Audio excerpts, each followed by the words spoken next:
Welcome, everyone.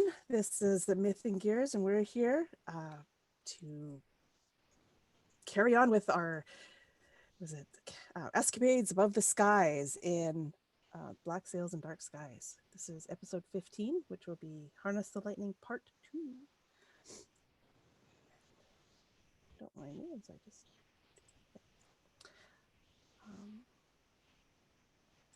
there we go. That's what I want to see. So it was a dark and stormy night. Well, actually, it wasn't, because it was morning and it wasn't dark, but it was stormy. It was very stormy. And as we join the action, we see two ships locked together with ropes and ladders and activities on both decks going crazy. And as we zoom further in, we see Nicola and Charlie on one ship, not their own, a flux ship, a lightning chaser.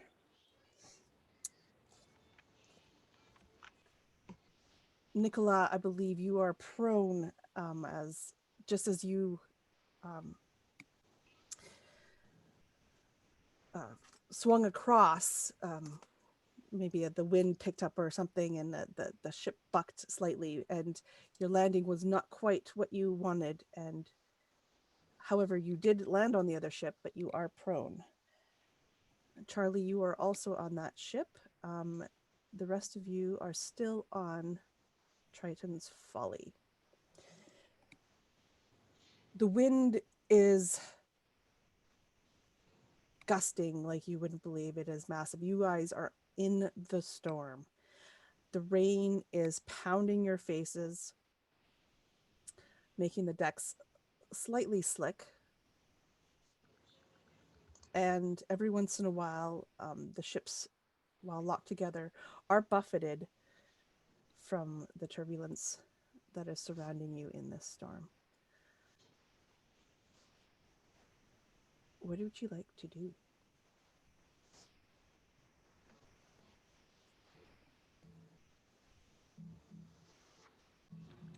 Do we need to have like an initiative order to go, or? Yeah, I guess we could roll for that right now. We might as well roll it and get it out of the way, but I'd still like kind of the actions of what you're doing while this chaos is about upon you. Okay. I think Fisk is near the gunnel that is closest to this ship that we're trying to board. And he's telling people to pull the ropes in to get us closer so that we can actually drop gangplanks between and make the transition easier. He's ordering for well, I think we were holding the gunfire for now, or we were doing scatter shot and stuff. I think is what Yeah, the I plan believe was. you had held the gunfire until you got close enough. And in fact, because of the storm raging outside and the fact that they were actually decelerating while you guys were accelerating towards them, you closed in much quicker than you were expecting. And we left off with you actually tethered to them. You had shot your Harpoons. big harpoons out, and you Yeah. had already kind of pulled your ships together. Oh, so we are together already. Yeah. Okay. Excellent. Then yeah, I think he's just going to have them continue firing the Grapeshot, so as not to actually damage the ship or the cargo, just uh, the crew. And I think Fisk is going to hold off from going on to the ship just yet. He's going to try to oversee things on this side for just a moment.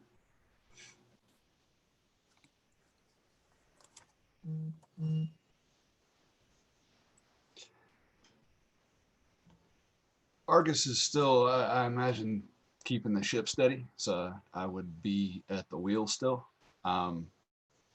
With the raging storm, he's kind of reminded of one of his first duties under a man that taught him all he knows about navigation, a Lieutenant Daniel, and how he was screaming like a madman at the storm.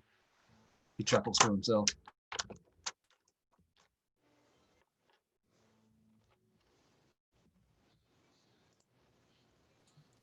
I think that Nicola would want to get back on her feet, up and ready on the other side of the ship as fast as possible to kind of gauge who is coming at her and what is going on.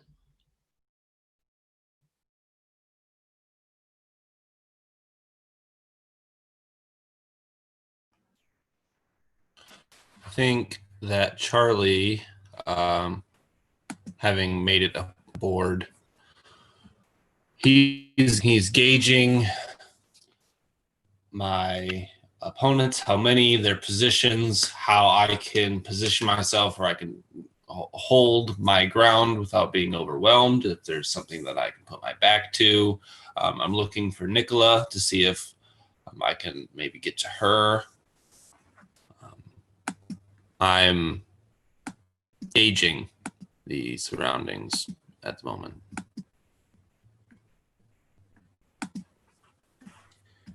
I would imagine that Ephriam is leaning out the gun hole, surveying his work, and feeling the rain pouring down on him, and he's just kind of thinks to himself that I wasn't due for a shower yet. And as he turns around, he says, "All right, boys, get to the deck. You know the drill. We're holding this ship while they take that ship." And then as they start moving towards that, he says, "Belay that order." Because he's hearkening back in his memory to an instance where they had successfully boarded the ship and they got hit broadside from another ship. Could be bait. "Man the guns. The captain will continue the firing delicately. And man the other side. Be prepared."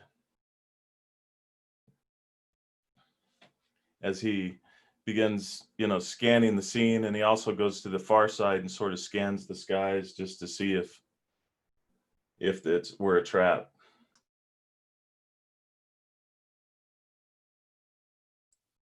All right. Okay. So, Ephriam, I'd like you to give me a perception check for the trap that you're suspecting.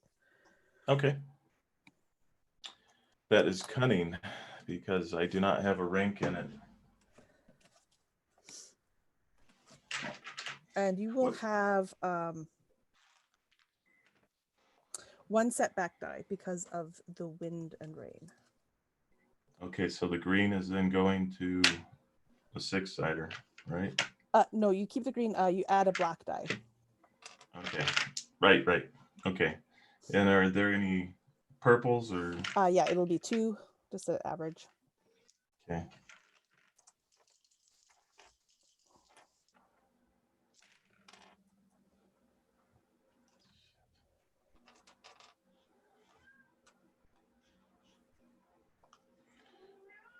Where is my image?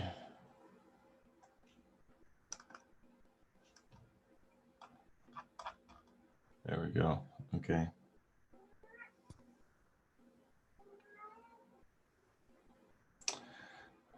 Three failure and a threat. So there's an ambush now, guys. Sorry about that. Well, you don't know what there is, to be honest.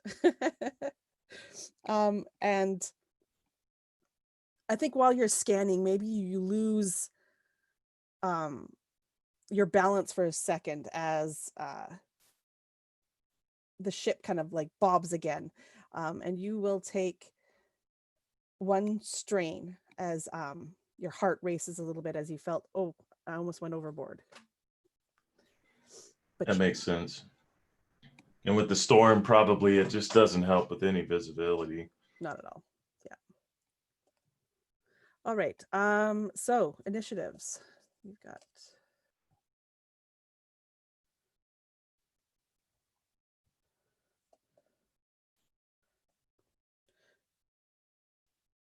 I need Argus and Ephriam.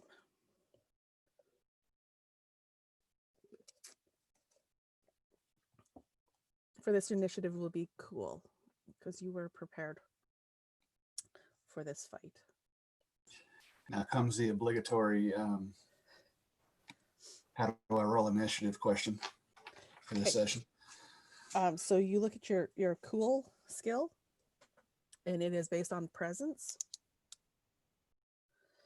So how many ranks do you have in cool?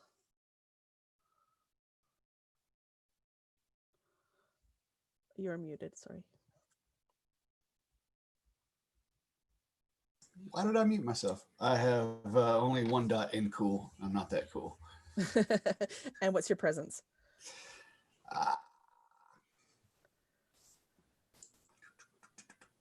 Two.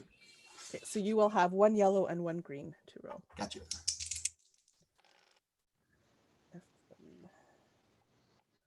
That is 1 success and 2 advantage. Hey, I remember what the symbols were. Ah! Okay, so what we have is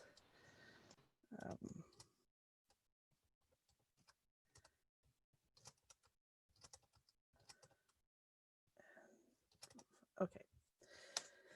So we have one NPC slot before the first PC slot. Nicola, as you're struggling to get up, you find yourself now surrounded by a group of crewmen. While they don't look as hardened as other crewmen that you've, on pirate ships, etc., these don't look like they'll be that they're untested fighters, and they are going to attack you. However, they're not like brandishing like big swords or anything. They just have small cudgels and like blunt weapons is what they're attacking you with. So, do you have any melee defense? No. Okay.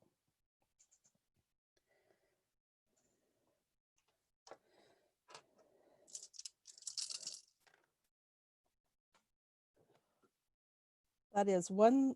Oh, I forgot your.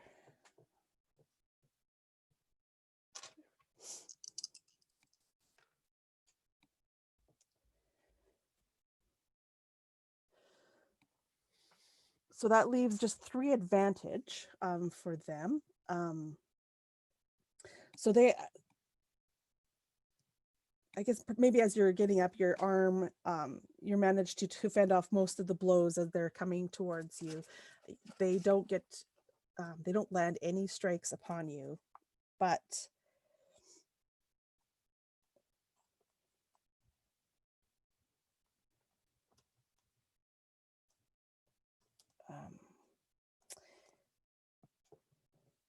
what weapon did you have in your hand?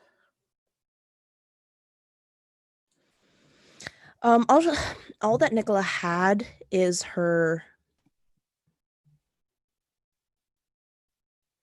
claw thing that she used to. I couldn't think of the word. She just has her fist? Okay. The grappling hook, Oh, line. Yes, because she uses her own arm as a weapon. Okay, so you find yourself with all those strikes that hit, that you take no damage. However, your arm is disabled. It will take a mechanical check to fix it. Mechanics check to fix it, which will be, I would say, difficult in this, like during combat. It'd be easy elsewhere. Mm-hmm. If you're trying to do it while fending off these guys, it will be difficult. Do I have to do that on my turn or right now? You would have to do that, do it on your turn as an action. Okay. All right, that brings us to the first PC slot. Who would like to go first?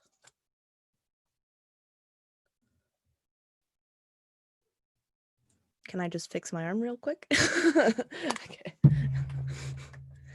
That would be wonderful. Oops. So mechanics. Okay.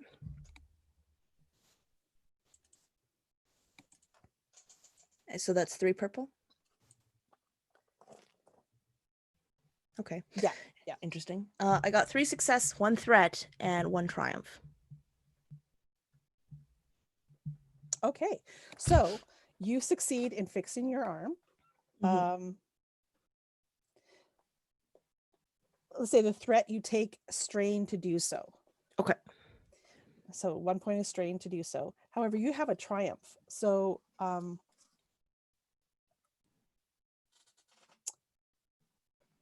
what enhancement did you just make to your arm? As temporary, it'll be for like 1 hit.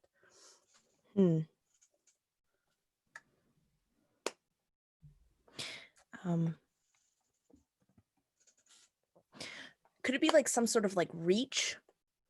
You know what I mean? For like the 1 hit, like maybe she was able to like this. She was able to fix it so that it could kind of like extend slightly, but it'll be locked back into place like as soon as she makes the hit. It's just kind of in that precarious situation now. Okay, what if we add concussive?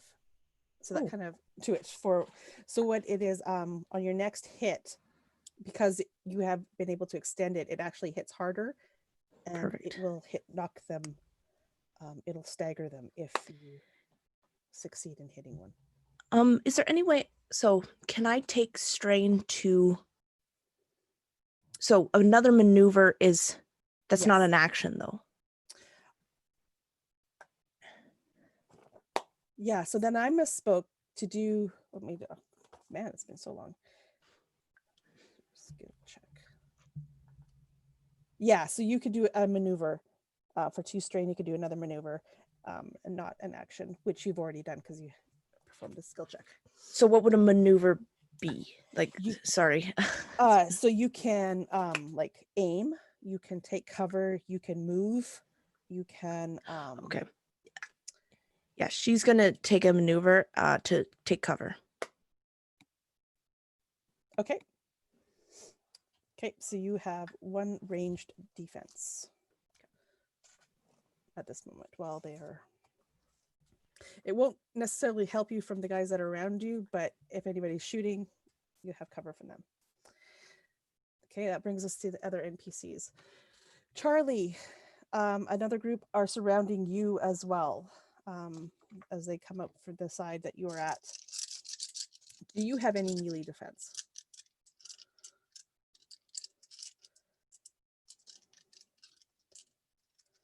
Sure don't. Okay.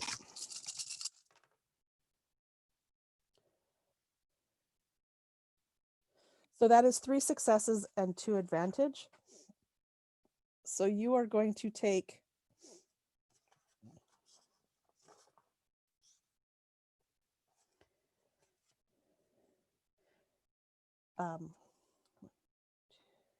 6 points of bludgeoning, or so minus your soak.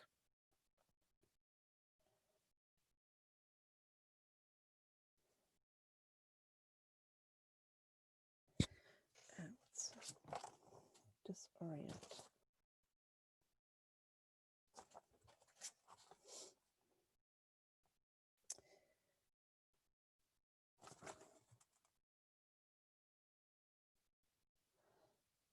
Okay, not enough for that. And then for the advantages,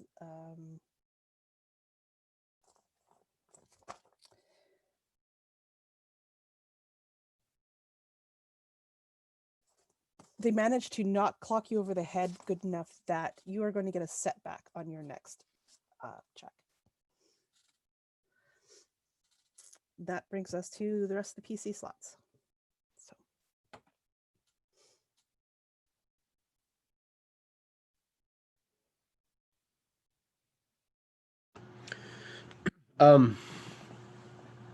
So I guess, are other members of our crew boarding this ship, or is it just so far Charlie and Nicola? No, there will be others that are boarding, and they have got their own peoples that they're probably fighting Sure. against. Yeah. Okay. There's not many yet because it's only been a few seconds since you guys were close enough, and I think both Nicola and Charlie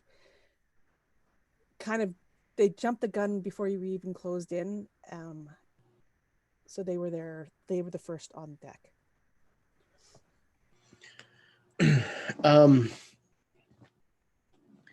So I think Fisk was planning on hanging back and trying to usher more crew over, but seeing that both Nicola and Charlie might be in trouble, that they seem to kind of be outnumbered and possibly kind of getting surrounded, I think Fisk is going to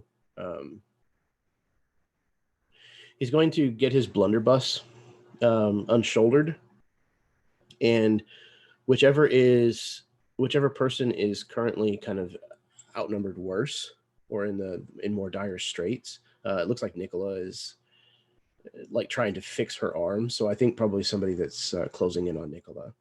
He's going to level this blunderbuss at them and fire. So it has accurate 1. Remind me what that means, if you would, please. I'm trying to tell you, but I'm muted. It helps. Blue die. It gives you a boost die. Excellent. Okay. And that is ranged, not gunnery. Yes, and what are you So- shooting? You're shooting Blunderbuss. your blunderbuss. It has a long range. It's a long range weapon. Mm-hmm. Oh, that's perfect because that is where you're at this moment because you're on the other ship, right? Yes. Yeah.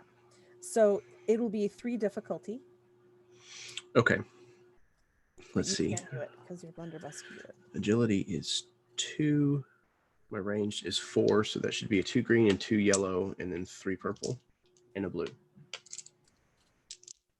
Yeah, and I'm going to add a setback die because of the wind and rain because you are shooting. Lost the dice. Okay, that's blank. That goes away. Okay. This and that cancels. What's that? Oh gosh. Okay. Let's see.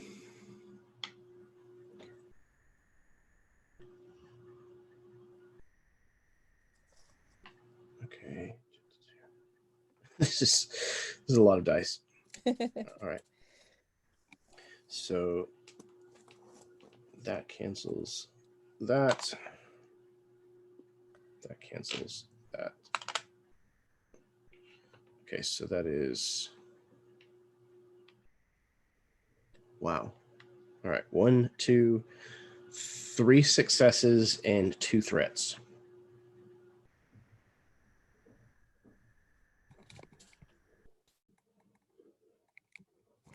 Sorry, strange noises going on in my house right now. So 3 successes and 2 threat. 2 threat. Okay, so 3 successes. That's an additional 2 damage on top of whatever weapon damage you do. So That'll be a blunderbuss- total of 10 damage. Sweet Christmas, that's a lot of damage.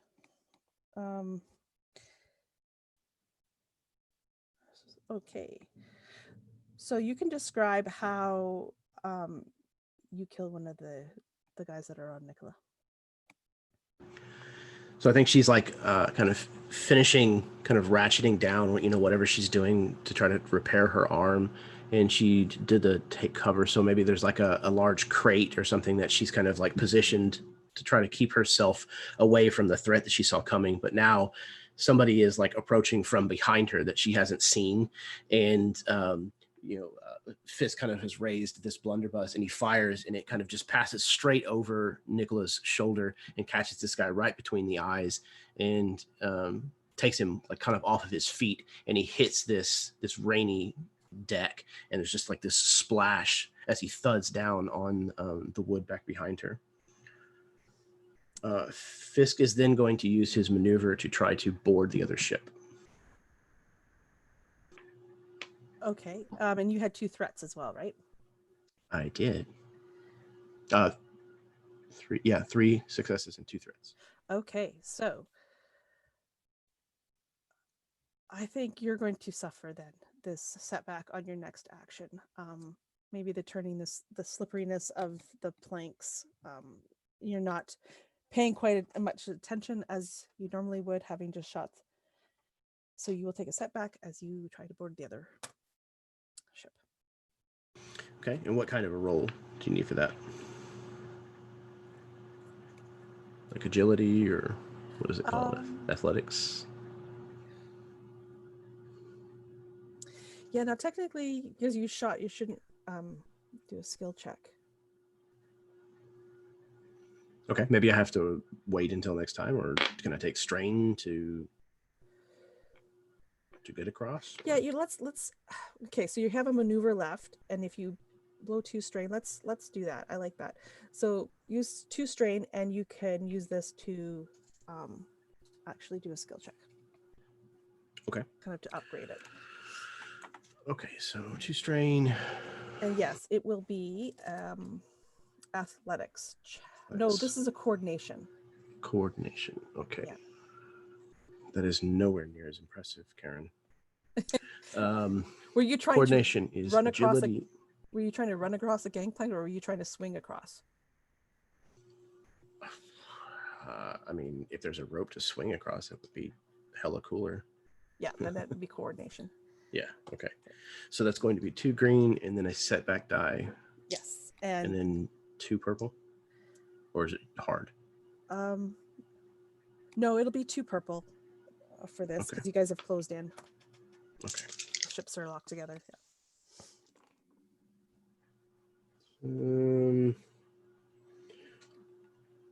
Okay, so that cancels that out. So that is 1 success and 2 threats again. Okay, so you managed to make it onto the other ship. However, you miscalculate where you wanted to land, and you have actually maybe bumped into Charlie slightly. So he's going to have a setback on his next action. Oh, hello there, Charles. Sorry, excuse me.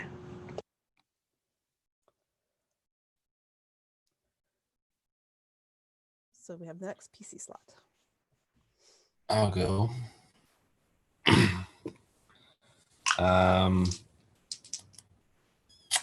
Being bumped into by Captain Fisk and was there a number of people around me? More than one? Yes, you have a group of crewmen around you. Well, to start me off, I'm going to kind of brandish my pistol and fire at one of these individuals. Pistol is accurate. What did that mean again? So you'll get a boost die for that. Okay.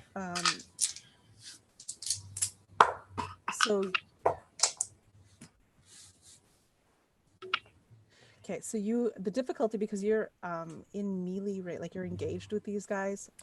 Yeah. Is 1 difficulty, but it'll also give them a boost die on their next attack. That's fine. I'm getting beat up anyway. So it's only 1 purple die? Yeah. Well, I'm really good at shooting stuff. So I have 5 pips in ranged and 3 agility. Okay. So you'll have 3 yellow and 2 green. That's 1 purple. 2 setbacks, 1 boost. Yeah. That's a lot of dice. That's a lot of dice.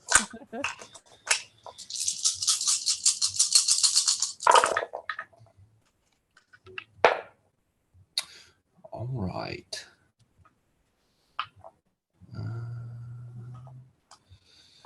So I have 4 success, 3 advantage. Okay, so you do the additional 3 damage above what your pistol does. So how much damage do you do?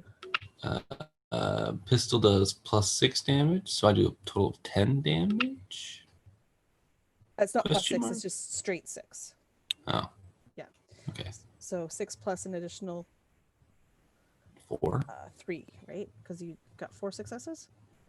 Correct. Yeah. Yeah, so 3. So 9 damage.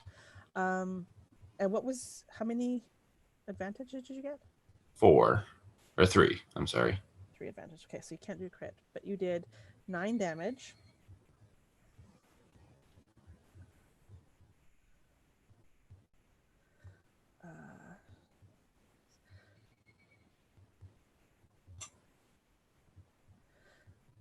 So you can describe to me how you kill the guy you're shooting at. Well, this was the guy I imagine that hit me, and like after, I don't know what he hit me with there. If he slashed me with a sword or hit me with a club of some kind, I just kind of draw my pistol and shoot him in the head. Okay, kind of point blank. Yeah. The guy falls back. He's got this smoking hole in his forehead. I'm sure like some of the, blood splatter hits me in Fisk. Don't fucking touch me ever again. And go ahead. Yeah, I was going to say you have 3 advantage. Can I like intimidate the other guy in some way with that? You said there was another person here. Yeah, there's like 4 other dudes now. Still Yeah. around you. Can I maybe intimidate them or? Yeah, you can give them a setback. Intimidate Yeah, them, I'll do them a that. setback. That will still leave you 1 advantage. I don't have the cheat sheet in front of me anymore. Okay, so you could recover a strain. I will do for that. The next ally, recover your strain. Okay. Yeah. Okay. I believe we still have 2 PC slots left. Want to go, Argus? You can go ahead, David. Okay. Wait, you've already went. Well, not yet, but if you got something, I can do the last action to just clear the deck. My question is, do I need to roll anything to keep the ship steady, or is this kind of just a thing that is taken right now? I would say at this point, because you guys are locked in, it is going to take somebody has to like kind of man the helms, but it doesn't have to be you. It could be I kept forgetting his name, Jebediah or whatever his name is. It could be one of your guys. And you want to know why they're talking about mutiny? You can't even remember. That's not my job. Yeah, sure. I will turn it over to Marsalis, and I will run down to join the boarding party, sword in hand. Time to let off some frustration. Okay.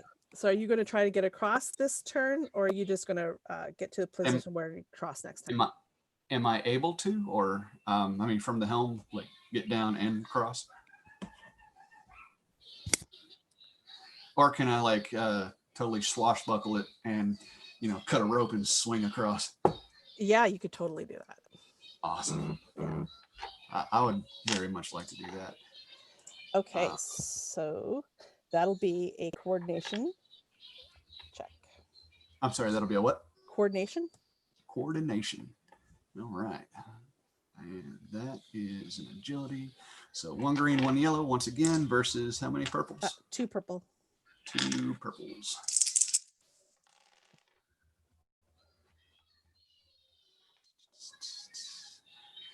Um, 2 threat, 3 advantage, 0 success, 0 failure.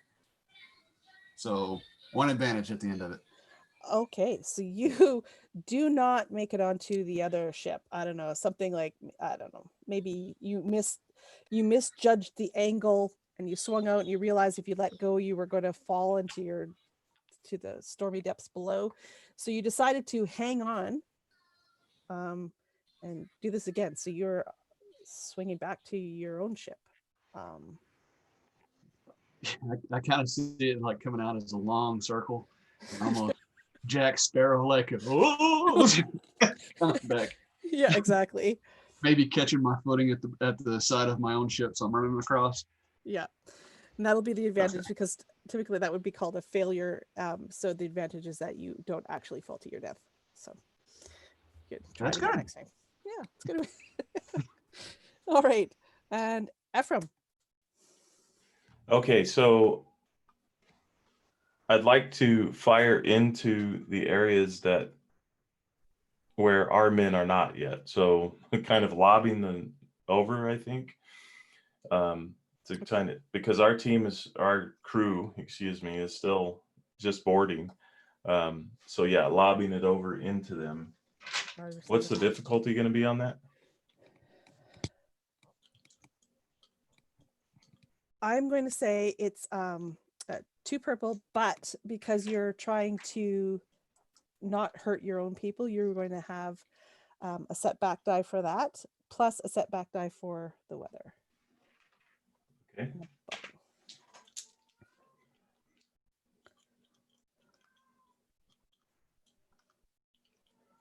All right, let's get this on.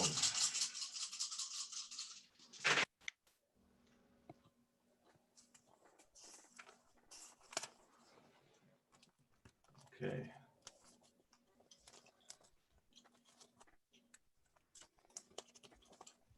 Threaten failure.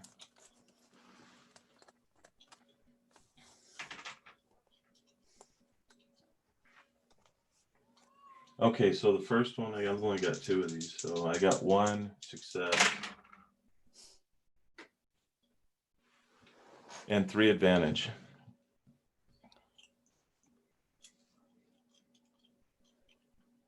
Okay.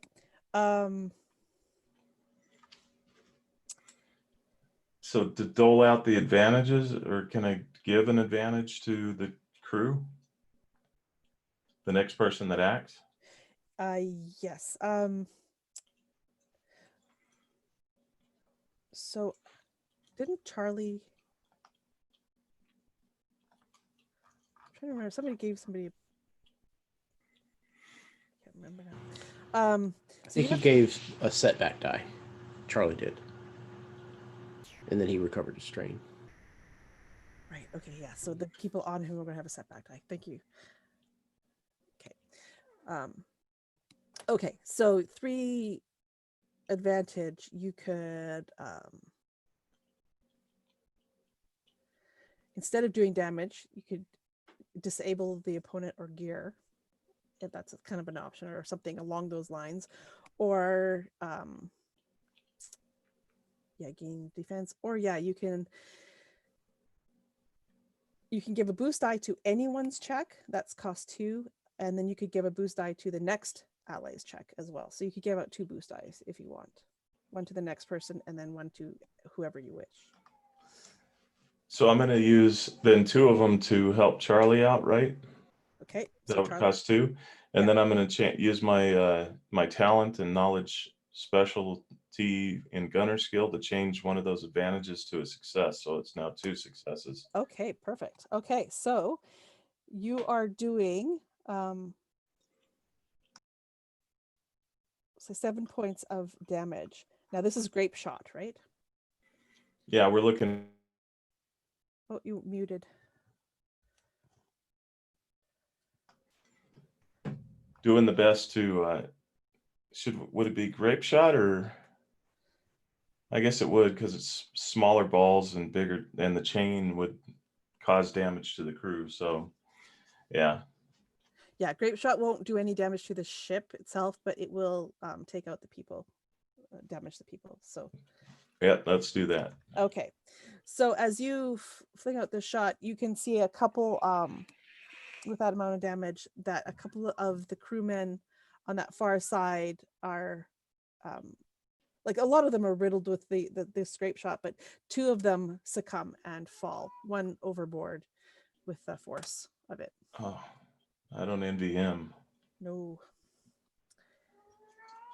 Okay, that brings us. Would it be possible to do a perception check again?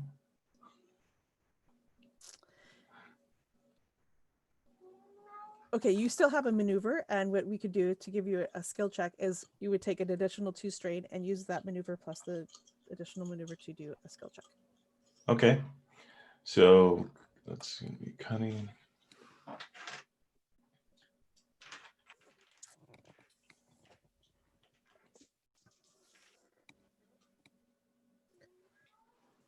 Oh.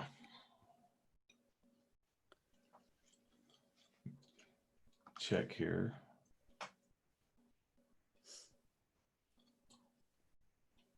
That is 1 success. Okay. Everything else is negated.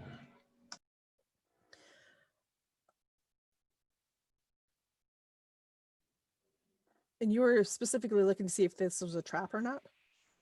Right. I'm kind of I look after the fire goes off, and I'm looking at across to see what it did, and then I roll to the other side to survey the sky to see if another ship is coming out of the clouds or the storm.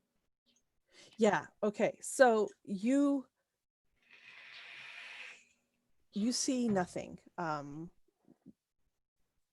what you can tell, you are the only 2 ships in the vicinity at all. Like, this is a lone storm chaser ship, and as far as you can tell, there is no traps. Very good. So his gut feels a little more certain about what's going on, and he starts striding back and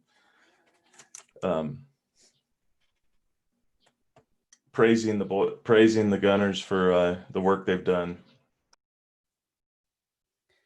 Okay, and that takes us back to the top of the order.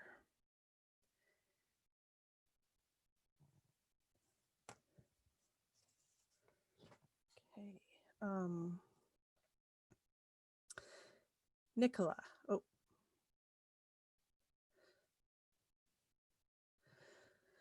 So we'll do the one, they're both gone. Doesn't matter. So on the guys on Nicola are attacking her again. There remains 4 of them.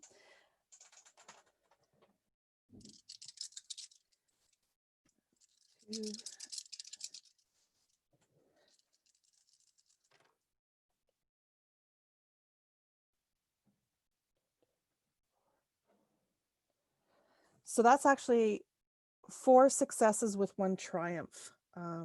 So she's going to take some damage on this one.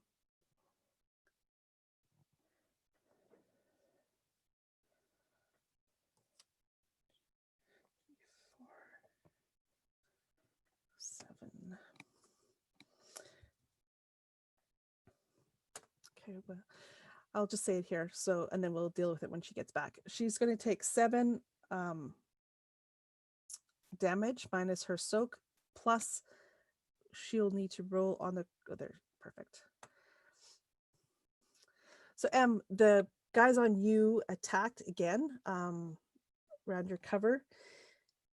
They managed to succeed in hitting you, and you are kind of cudgeled for 7 points minus your soak. But you also need to roll in the critical wounds chart, as one got a particularly nasty hit in on you. What is the So critical? roll a D100. And do you have any critical injuries at the moment? I do not. Okay. 35. 35. Oh, that's kind of appropriate.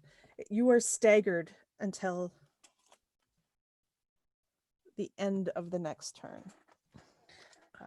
Staggered being so many things.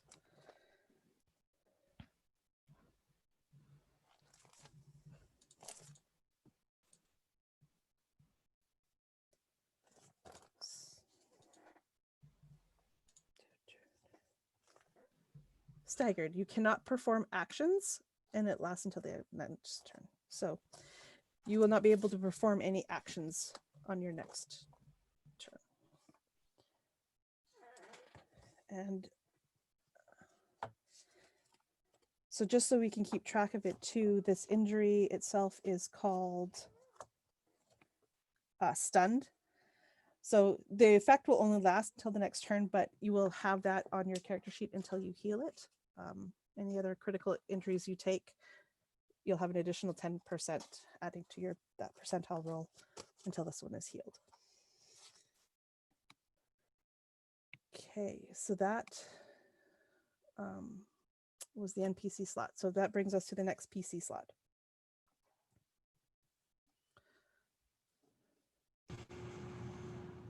This person is still on, Nicola? There's a group of them still. There's like 4 guys and gals. Okay, so kind of just slinging the blunderbuss back over my shoulder. I haven't bothered to reload it yet. He is going to instead reach down to his belt and pull off his switchblade sword, this kind of long hilt, essentially. And as he's pulling it off of his belt, he kind of presses a button, and this blade flicks out, kind of doubling the length of this weapon. It says prepare 1. Yes, take a turn to get it ready. It takes an action to, I believe it's an action to do it. I'm just going to check to make sure it's not a maneuver. Prepare.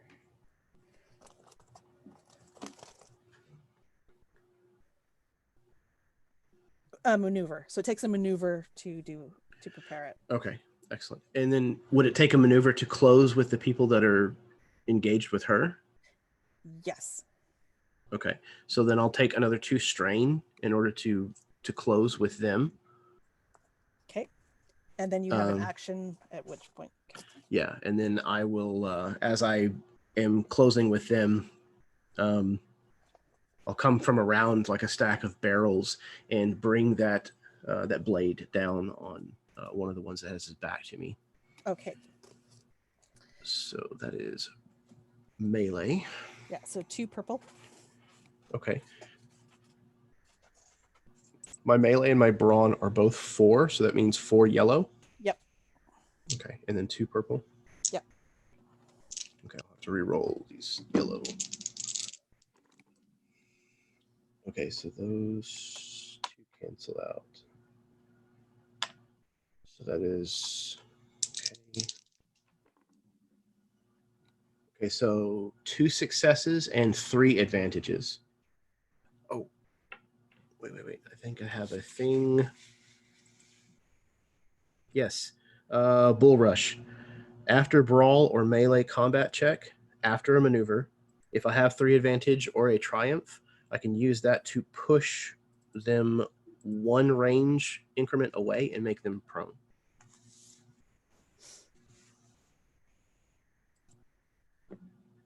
Okay. So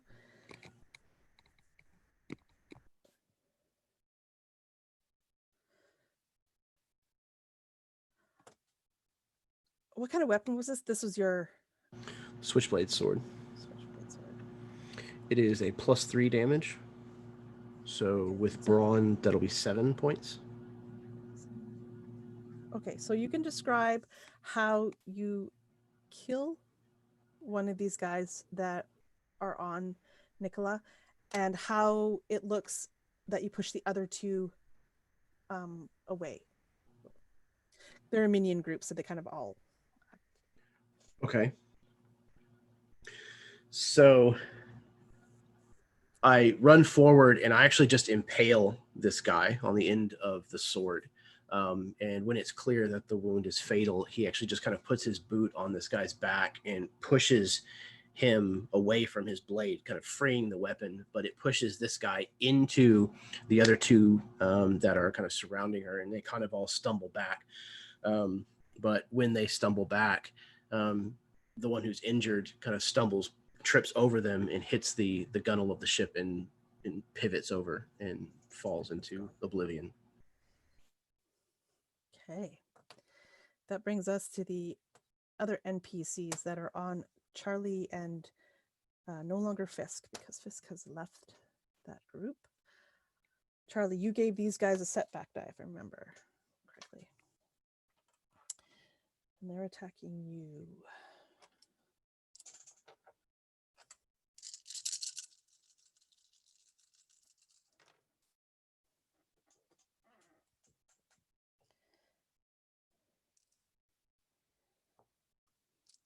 So that is 1 success and 2 advantage. So you will take 5 points minus your soak and 2 advantage.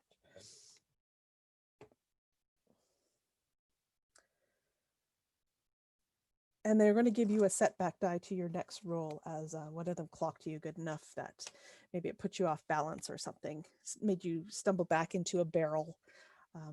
However it is, you are at a setback for your next action.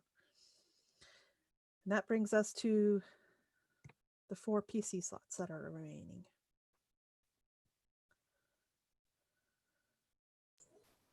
May I attempt again to land on the opposing ship?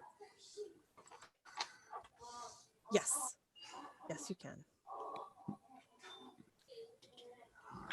Same roll, right? Yep. Oh, that's just terrible. That's no good at all. There are 4 threats. Just the burst is a success, yeah? This one that looks kind of like a sun. Yeah. Yeah, that's success. Okay. 4 threat, 2 advantage, 1 success. So 2 threat and 1 success at the end of it. Okay, so you actually make it over to the other ship. However, with 2 threat, we're going to say you landed right in the midst of the group with Charlie, and they immediately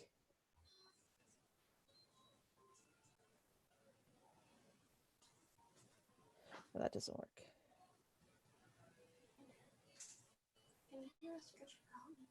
Okay. So 2 threats. Yeah, just 1 second. Okay, yeah, so the poor Charlie. I'm just ganging up on him. You land in Charlie, giving him another setback die. Oh no. You guys are killing me. Literally. I think Charlie and I tumble together, and maybe he's on his back, and I roll beside him. I look over. Hello there.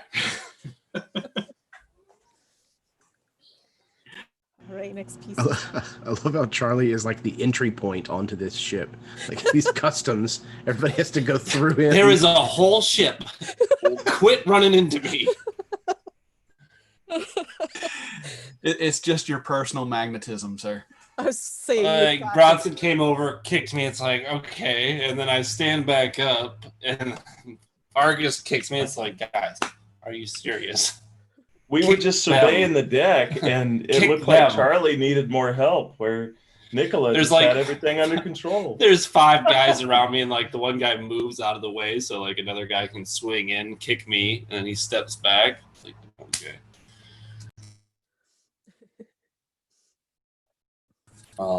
I will go before I get kicked again. Drawing my saber.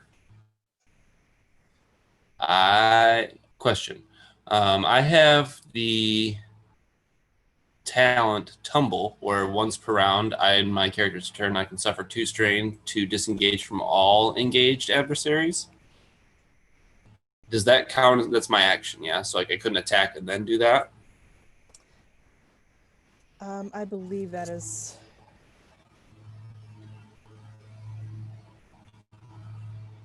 What does it say? Actually, what does it say on the talent? It'll tell you if it's an action or a maneuver. I'm going to have to find it. What's it called? Tumble. Tumble.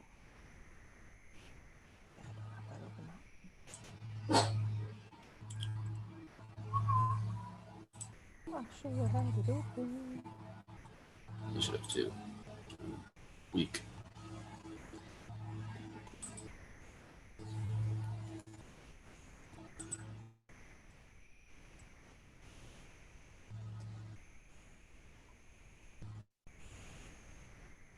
Tumble. It is active incidental, so it doesn't even take a maneuver or an action. You can just do it. Do it. Okay. Yeah. Then I am going to Wait.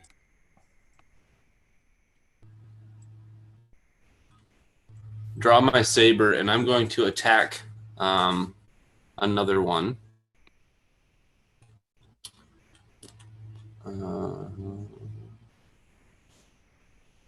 What is my melee? Okay. Not good. How many? So you're attacking one of the guys before you Yeah. tumble? Yeah, Okay. before I tumble.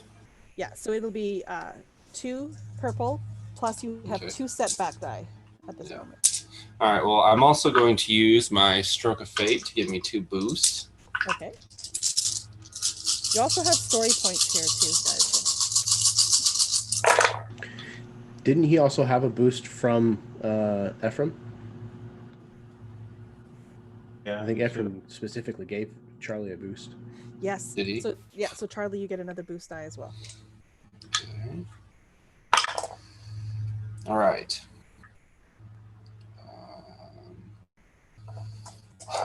1 success, 1 advantage. Okay. So you deal your just straight Which damage. damage is 3. And this is a sword? Yeah. Yeah, so it's 3 plus your brawn. Which is 1. So, So it 2. deals 4. Or yeah, I don't math. But with my Lucky Strike talent, I'm going to spend a story point to do an additional 4 points of damage. Okay. So you can describe how you run this guy through. I think you did that fairly well for me. I just ran him through. I dislodged my weapon and kind of like... Actually, no. I got a better idea. Since I'm going to tumble afterward, I run this guy through, and like as he falls backwards, kind of pulling me with him, I'm going to somersault over top of him and Nice. like project myself out into the middle of the deck. Perfect. And you said you have an advantage as well, right? Yep. Yeah, so you can recover a strain or give a boost to another ally, or... I'm going to use that to make it so the strain from the tumble is only 1. Okay, yeah. Okay, so...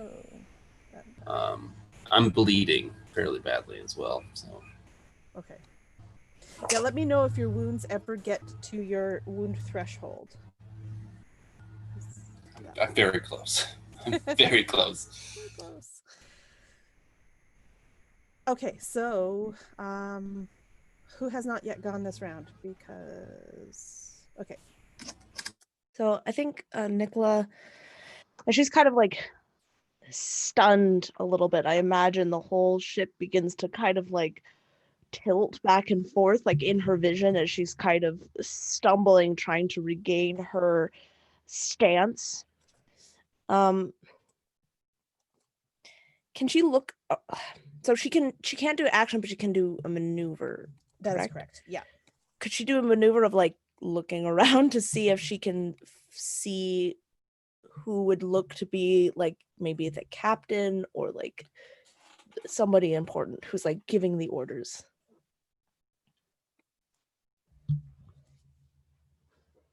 Would that be a maneuver or would that be an action? That would be an action because you'd need a skill check for that. There are so Captain Fisk is beside you right now, so you could assist him if you wanted to give him a boost to his next one, or you could take a guarded stance, which would give you actually a melee defense of 1. Yes. Yep, I'm gonna do that. Guarded Guarded stance. Yep. Yeah, so it gives you a melee defense of 1, but it adds a setback to any of your combat checks. That is fine. Okay. Okay. And you could do another maneuver if you wanted to take strain. Nope, that's all right. Who else hasn't gone yet? I believe Ephriam.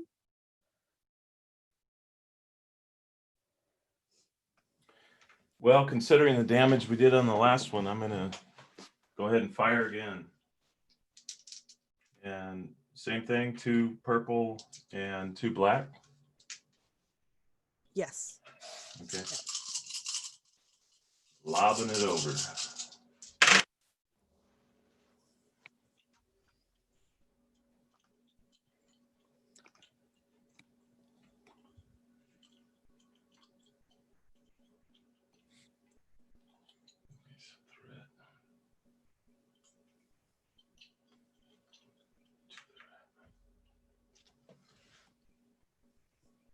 That wipes out that, so I'm starting with a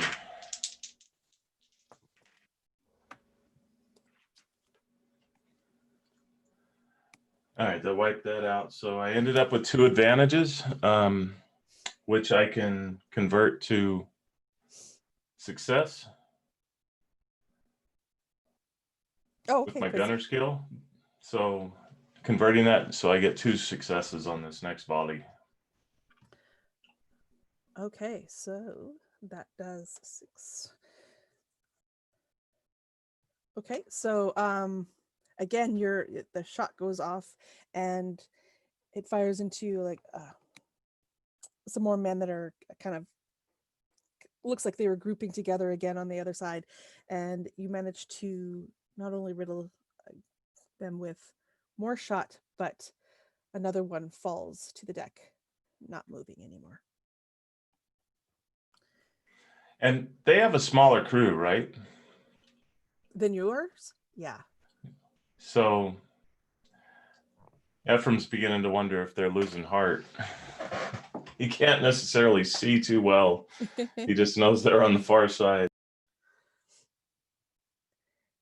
Okay, that brings us again to the top of the order.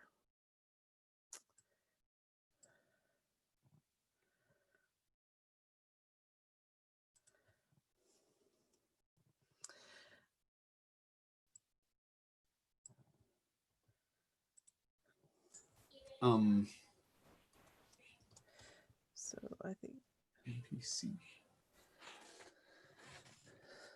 so. Nicola, around you, there are 3, but they were actually all pushed back because of Fisk's ability. So they were knocked prone as well. Is that correct? Yeah. Okay, so they have to take their maneuver to stand. Yeah, so they'll stand and close. And that is all that they can do this turn. Stand and close with you, Nicola. You are no longer stunned now. The group around you, Charlie, the ones that you just left, I guess Argus is now in the midst of them. They are going to turn to you, Argus, and attack you. There are 3 of them.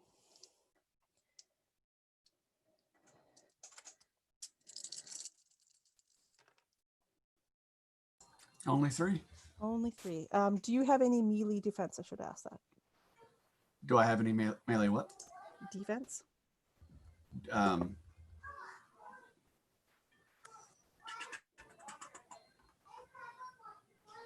Yes, +1. Is that from your sword then? Or Yes. Yeah. Which do you have it out at this moment? Yes, I had it out when I was swinging across Okay. like a jackass. Which is fine. Okay, so that makes it a threat. So 1 success, 1 threat. So one of them manages to land a blow upon you. That'll only be 4 points minus your soak. So 1 wound. Yeah. Okay.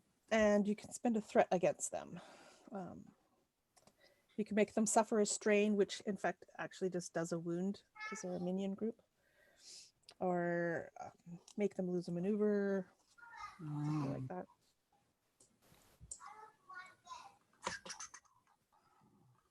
Let's see.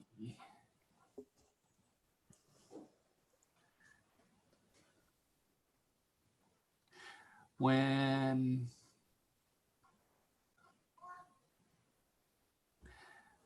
okay, can I parry instead? When I suffer a hit, suffer 3 strain to reduce damage by 2. Yeah, you can take 3 strain to suffer 2 less wound. And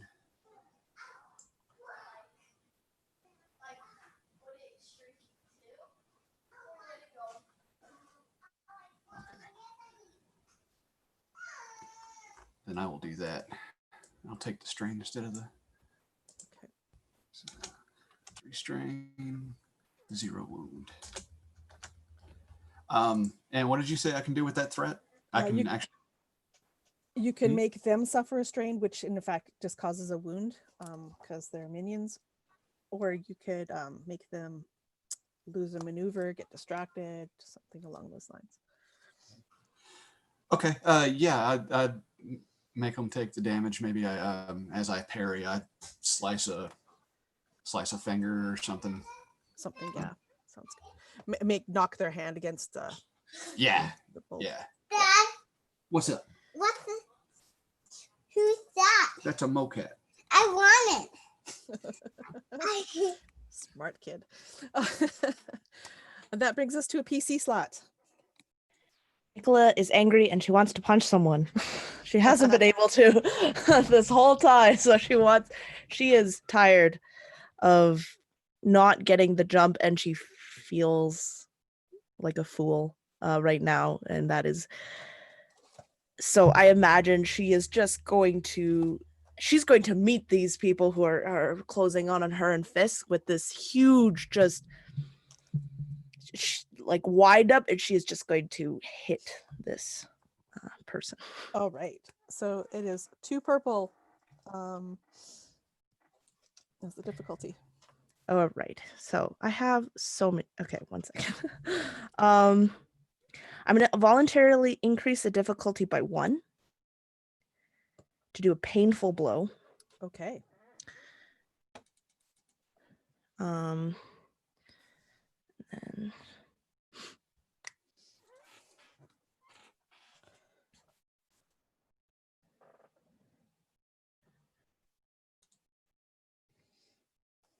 okay, I got 1 success and 1 triumph from that. That's what it works out to? Yeah. Okay, so no additional damage, so it's just your whatever normal damage you would have done. Okay. I'm going to spend oh my goodness, sorry, my things keep. I'm trying to see what I can do, but it keeps going blurry. 1 second. So that would be a successful combat check, correct? Yes. Yep. So I'm going to use a story point to add damage for Lucky Strike, to add damage equal to my character's rank. And then I get 1 extra damage because I have feral strength. Okay. So how many ranks of Lucky Strike do you have? I have 1. Okay, so you're doing an additional 2 plus your weapon damage. So it's +1 damage. And I have Disorient 3, and I also have the concussive. That Yes. was, yeah. Okay, so how much does your hand do? So it just says +1 damage. Okay, so it's your brawn +1. So my brawn is 4, so that's 5. Plus the additional for the Lucky Strike would be in my rank and brawl. No. I think it's your rank in Lucky Strike. Let me just look that up. Lucky Strike. What level is that? Oh, in that character. Sorry. Yep. So that's an. So that is one. So it's a level 2 talent. So Okay. I have one. So that's an additional. So you have Feral Strength, Lucky Strike, your hand. So I think we're at 7 points. Right? Because you Yes. had Brawl is 4. Brawn is 4. Plus, the painful blow by increasing the difficulty. They suffer 2 strain each time they perform a maneuver. Okay. Plus 2 per maneuver. Okay. So you're dealing 7. And then you said you had Disorient 3. Disorient 3, and then concussive as well. Okay, so concussive, the target is hit, staggered for amount of rounds, and target is disoriented for 3 rounds. And disoriented means add setback to all checks. Okay, so you can describe how this hit not only killed a guy, but knocks out another guy, like stuns another guy, and disorients the third guy. Oh boy. So yeah, Fisk is right beside Nicola, correct? He's very close. So you just see Nicola just stand up. She gets her bearing, and you can see this like just anger and fire in her. It might be hard to see why she's a pirate when she's on the boat, because she's mostly very calm, very collected, very almost has like very different, I guess, than most others. But now in this moment, you see that like savagery, and not savagery, but like just the anger and the thrill, I guess, of all of this, because she's more excited than anything, as she just, I imagine she pushes the one guy back, and she uses him almost as like a battering ram for these other 2. She swings the first guy into the second, then swings the other guy in the second, and then takes this one guy, the guy she's been throwing around, and holds him by his clothes, and absolutely just she hits him, and she hits him so hard you hear the sickening crack as he just falls to the ground. Nasty. Wow. Okay, so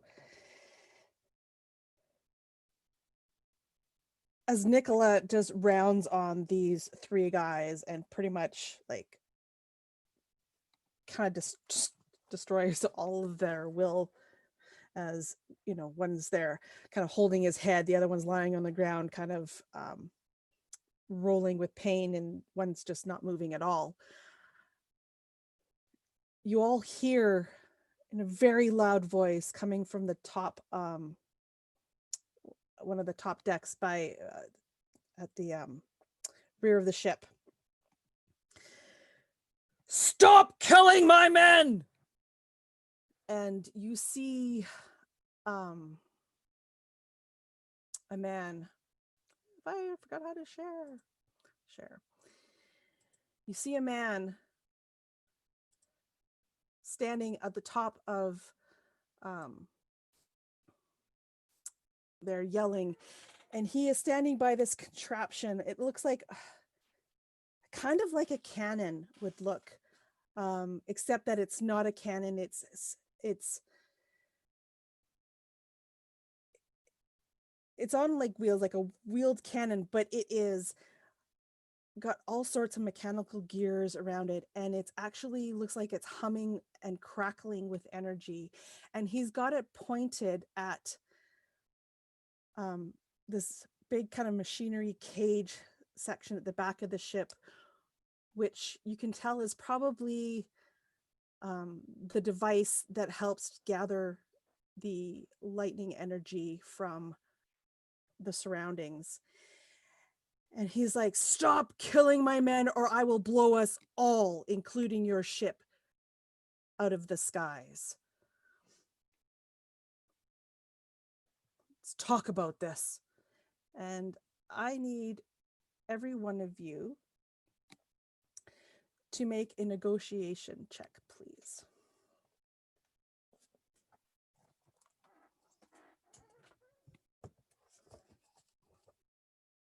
Is there a difficulty? Yes. It's going to be an opposing roll. So you'll just roll your negotiation and it'll go against his negotiation and we will see what it comes out as.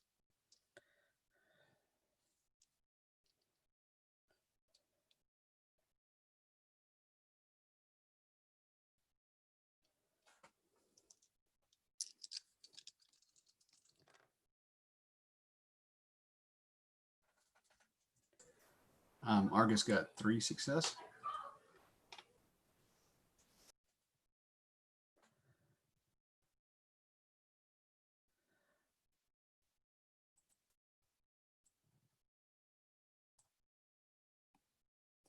Okay, so we got 2 success, 1 advantage, 2 success, 1 advantage, 1 advantage, 4 advantage, and then 3 success. Okay.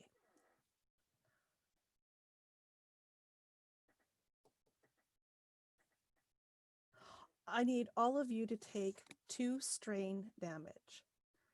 As you realize from the sound of his voice and the look in his eyes and his stance that he is not kidding. He will blow up everything, which will destroy not only this ship, but most likely yours as well.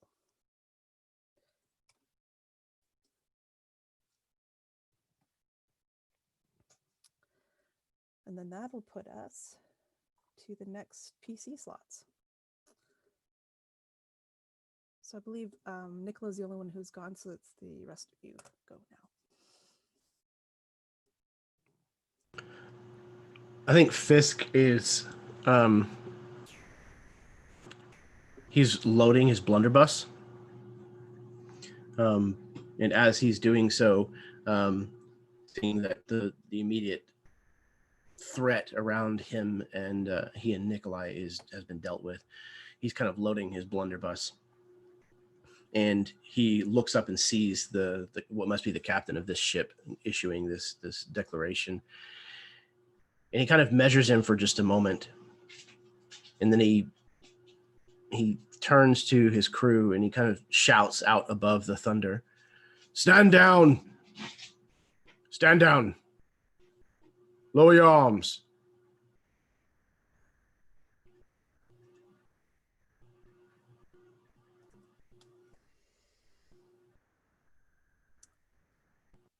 Let me make sure I take it you are the captain.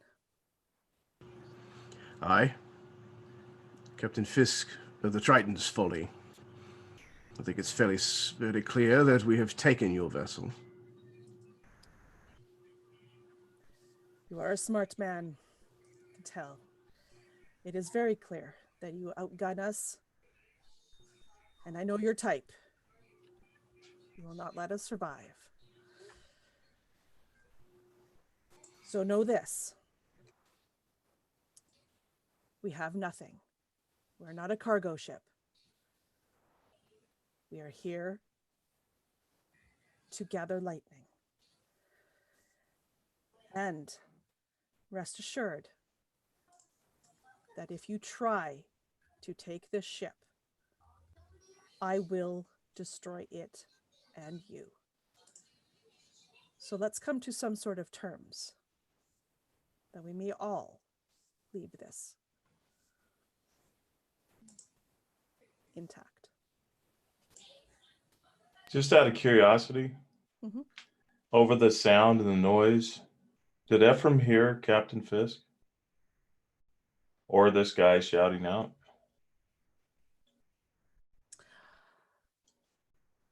I would say yes. Quite used to yelling in like the wind conditions, I'm pretty sure you guys, both Captain Fisk and this guy has, trained to project their voices as loud as they can. Okay. Yeah, and I would think that you were probably closer To Fisk. to the Fisk side. Yeah, so you would definitely have heard Fisk. If this guy's words at all are garbled because of the storm, you'd still get the gist, and you would have heard Fisk for sure. Okay. Sorry to interrupt. Thank you. No, that's good.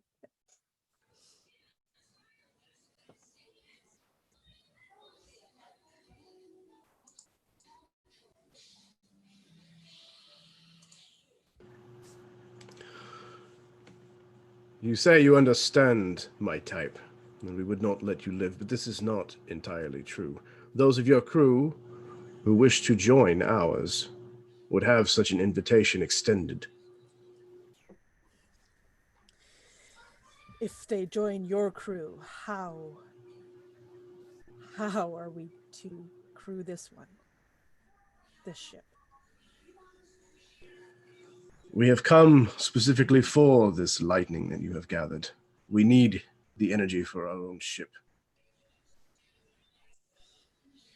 You need the energy, yet you want to take the crew that would allow us to retrieve such energy.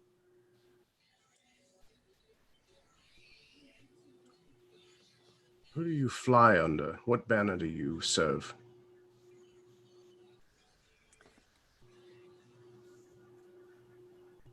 I am a captain under the conglomeration of making me name things. Thank you. A conglomeration of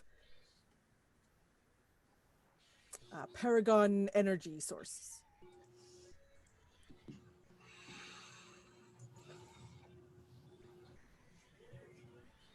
This is a routine run for us to gather energy. And yet, here we are. And he looks at the storm slightly. You can see his attention is taken away. We are not yet in position, and we cannot gather it, and we are all in danger. If this is truly what you need, then you should let us continue, and we can negotiate your terms. Where is your first mate? And at that, you can see he kind of gestures just very vaguely with his head, kind of like behind him. And you can see a man, actually, I believe it's a woman, standing by the device itself, getting ready to, for all you can tell, is maybe was preparing to do whatever it is as they were nearing the spot that they needed. Right, because they were in the process of trying to get to the storm center where they could start gathering the stuff. So you could see that that person was still there.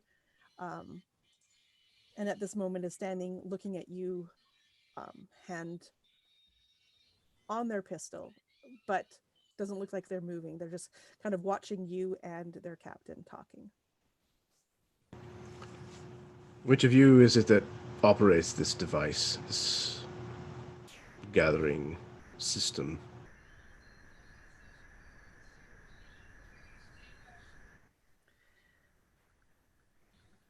And the guy hesitates and he looks to the captain, and the captain just gives the briefest of nods. And she says, I am. Good. You will captain the ship for the duration. Captain, you will come with us on board the Titan's Folly as our prisoner. If your ship attempts to escape or goes back upon the deal that we are going to make, you will pay the ultimate price.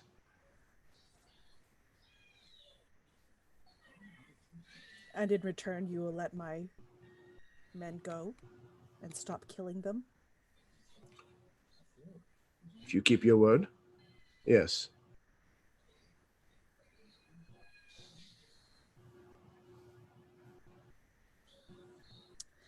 You see him consider.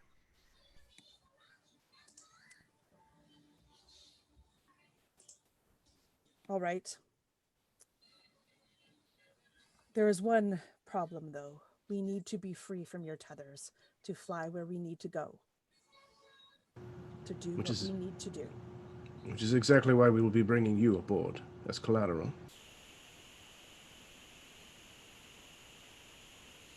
All right. Remove your men. And when I see that they are gone and left my men alone, I will come down to you.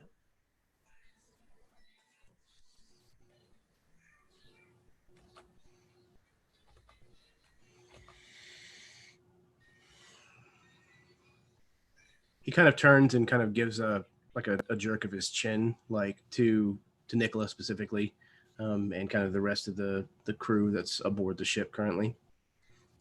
But he's not moving. So yeah, Nicola will nod and kind of call out to the others to, right, return to the ship. Captain's orders. Start moving back.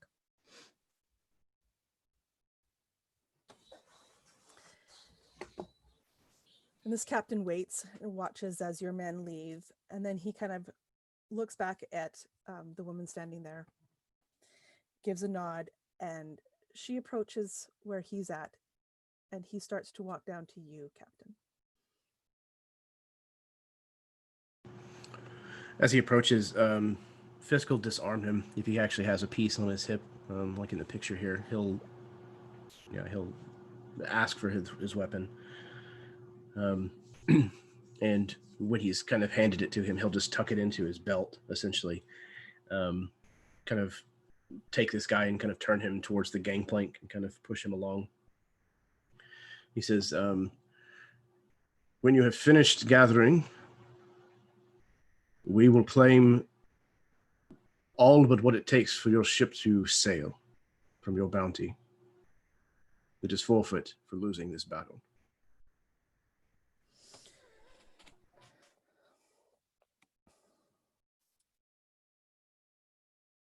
If indeed you are, you appear to be an honorable man, which is strange from your sort, but pleasantly surprising. If this is true, then yes, you may have everything you need, or everything that you ask, leaving just what we need to get home. I am under no delusions that you could slaughter us all and take what you wish.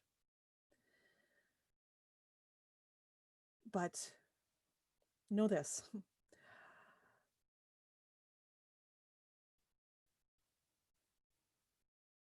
I will not stop you from taking what you're asking, because it means less to me than my life of the crew that I am leading.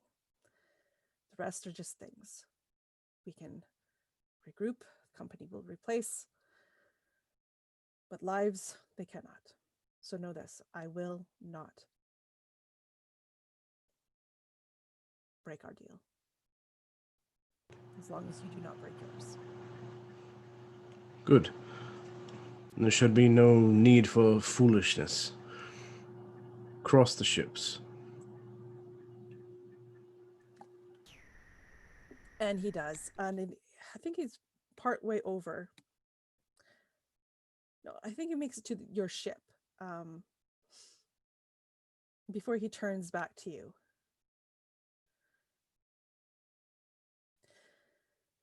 My crew are loyal. If this is a trap, or if you go back on your word, they will blow up the ship. I wish it will not come to that. He just kind of stares at this man for a moment, and then he just says, without taking his eyes away from him, take him into custody, put him in the brig. And he goes without a struggle.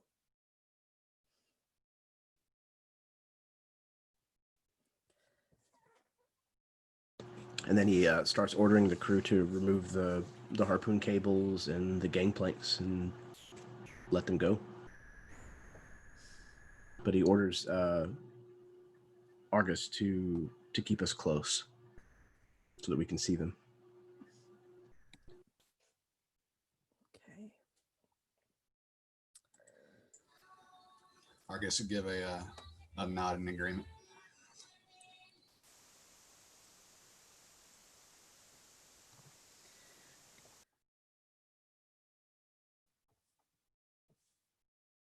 Okay, so as your ships become untethered,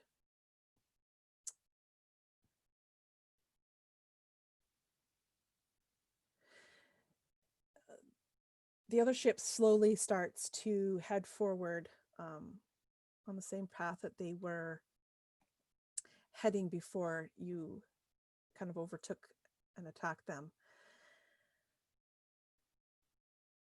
Are you following? And if so, how closely?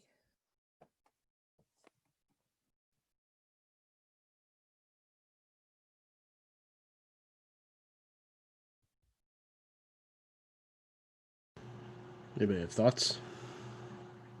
Like, is it dangerous for us to follow? Yeah, you're going further into the storm.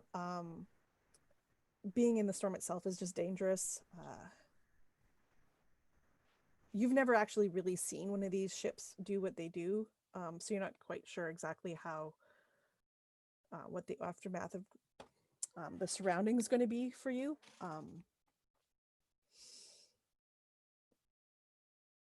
But I mean, you guys have weathered storms before, So is there like a part of this storm that isn't as intense that we could just kind of like go, I don't know, lower in altitude or something, and just kind of keep an eye on the storm system itself and not actually maybe even see the ship? Trust in the Argus. I'll see us through the storm. All right. I would attempt to keep the ship where if they tried anything out of the ordinary, we can broadside them.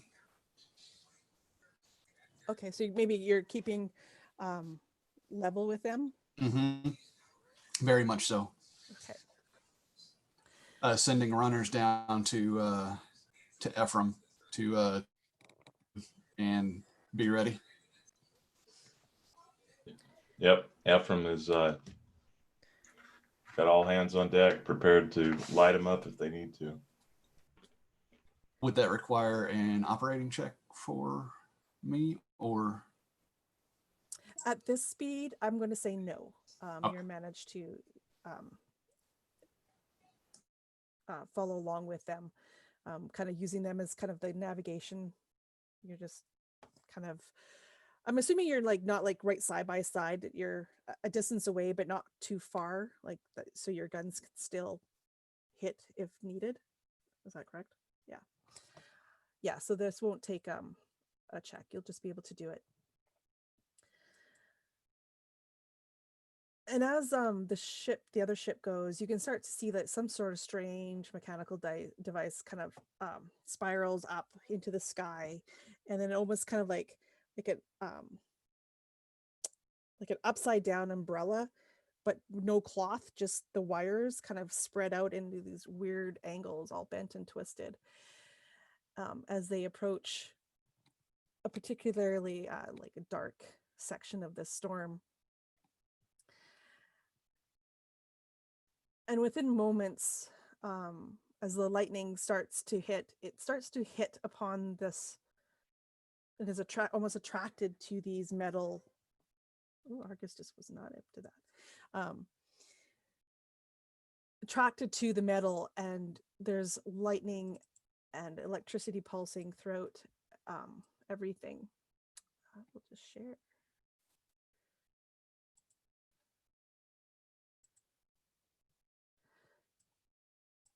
So you see the woman that was left on there, she has set up the device, and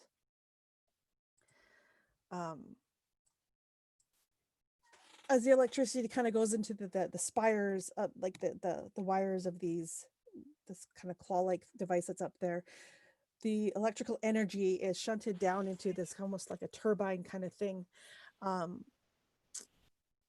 The electricity, the air, sorry, around you is charged, and you can feel it even from your ship at your distance. How it's almost like hairs are standing up on your skin. Like the entire air right now around you is charged. And at this point, Argus, I do need you to make an operating check.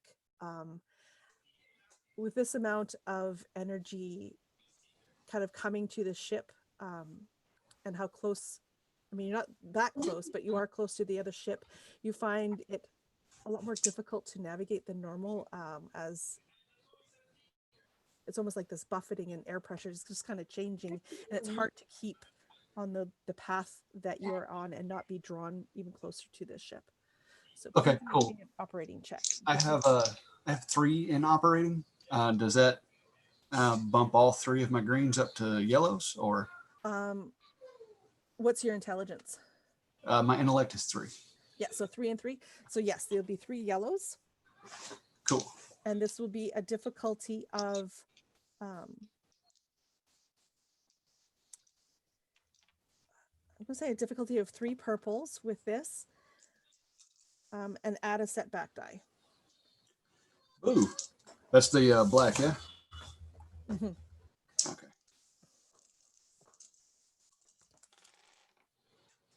Okay, so re-roll one of the yellows for my third. I've got 3 successes for the 2 yellows so far. That one gives me a 4th success and 1 advantage. I have 1 failure and 3 threats. So altogether, 3 successes, no advantage, and 2 threats left over. Okay, so you are successful in keeping the ship kind of away from the other ship, and you're managed to keep the power in your own ship from not, I guess, like shunting and being arc from this, what's happening on the other ship. However, at one point, you did kind of lose a little bit of control, and your ship dropped a good number of feet, and so everybody on the other ship, you will take let's say 3 strain damage as you are buffeted amongst your own ship. And that reminds me, at the end of the combat, you each get to roll for strain, to heal your strain. This is your pilot speaking. We're putting into a little bit of turbulence. So each of you get to make a discipline or cool check. Just roll, and the number of successes you get is how many strain you heal after that combat.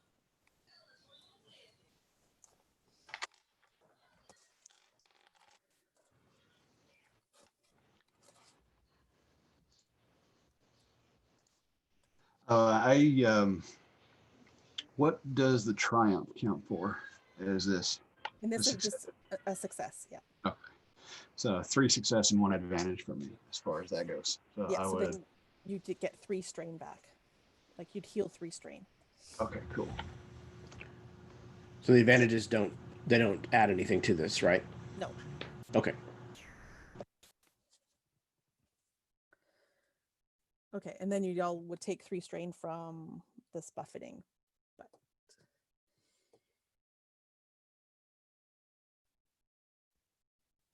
So Nicola is at her threshold of strain? Mm-hmm. Okay, so Nicola,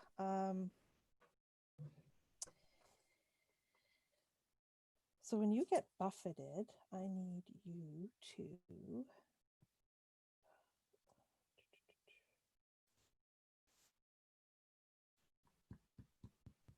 okay. So it's like you had a particularly nasty spill. You maybe were walking down the stairs or in something, or maybe you were on deck. Anyway, this dropping maybe caused one of the booms to fly around and knocks you particularly bad in your head, and you are unconscious right now. You're knocked to the ground and unconscious. You don't take any wound damage. You're just out. It knocked you out.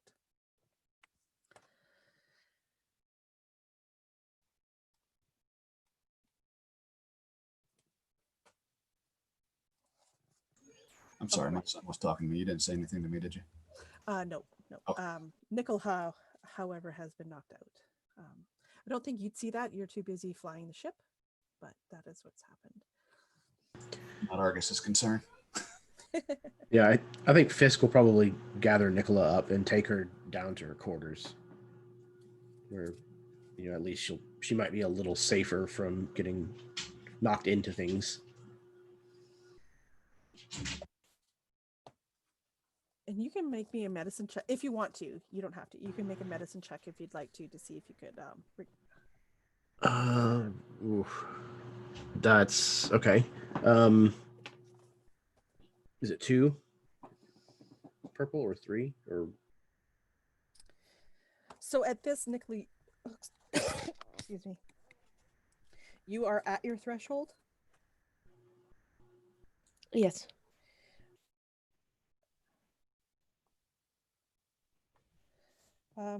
So I would say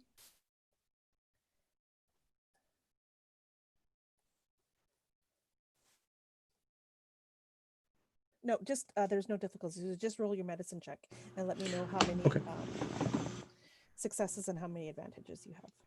A single advantage. You heal 1 strain, Nicola. Okay.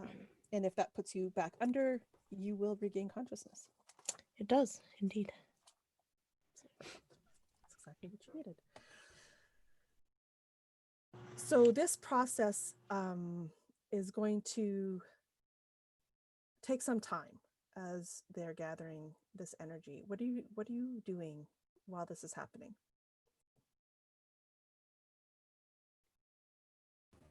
I think Charlie is fairly delirious from the amount of damage he has sustained, and I'm going to go below deck.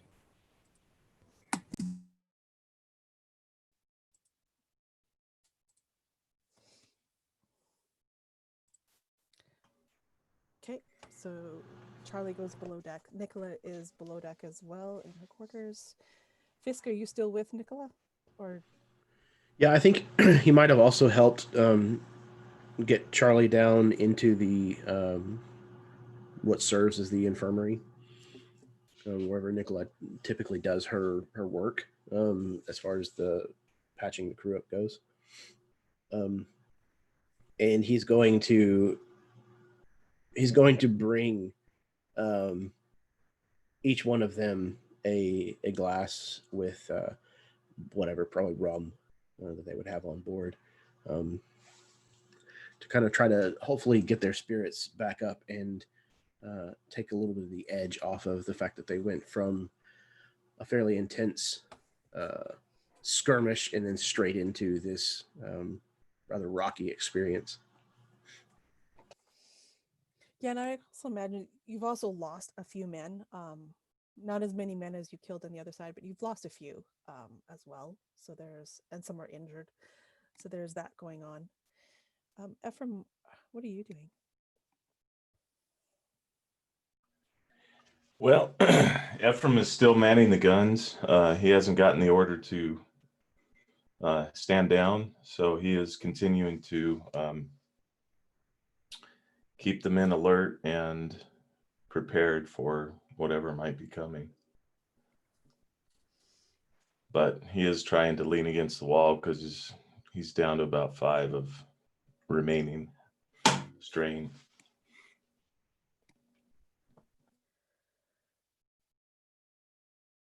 Argus, as the storm picks up and the other ship is continuing to gather this energy, I need you to make another operating check. Same difficulties as before.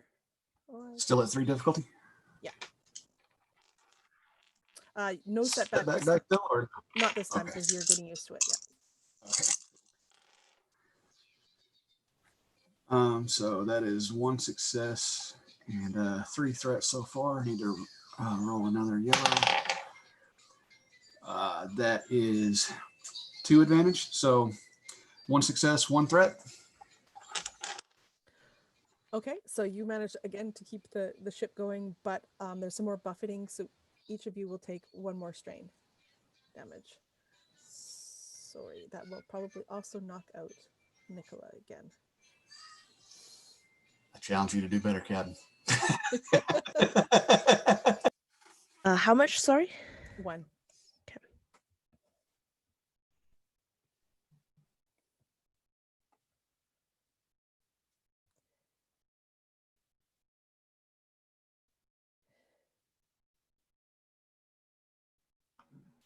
What are you guys doing?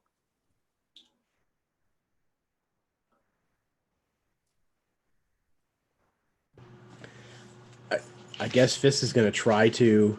No, Fisk is going to go get the one crewman that Nicola has been training, and bring him in because he needs Nicola back on her feet because there's a lot of injured people and he certainly can't do it himself. So he's going to track that crewman down and get him to come in and try to get Nicola feeling better. Okay, I think you probably find him tending to some of the wounds of the other crewmen. And so you can pull him away. I'm kind of imagining that last buffet just knocked Nicola off the bed, and that's what kind of knocked her out again. So come back in and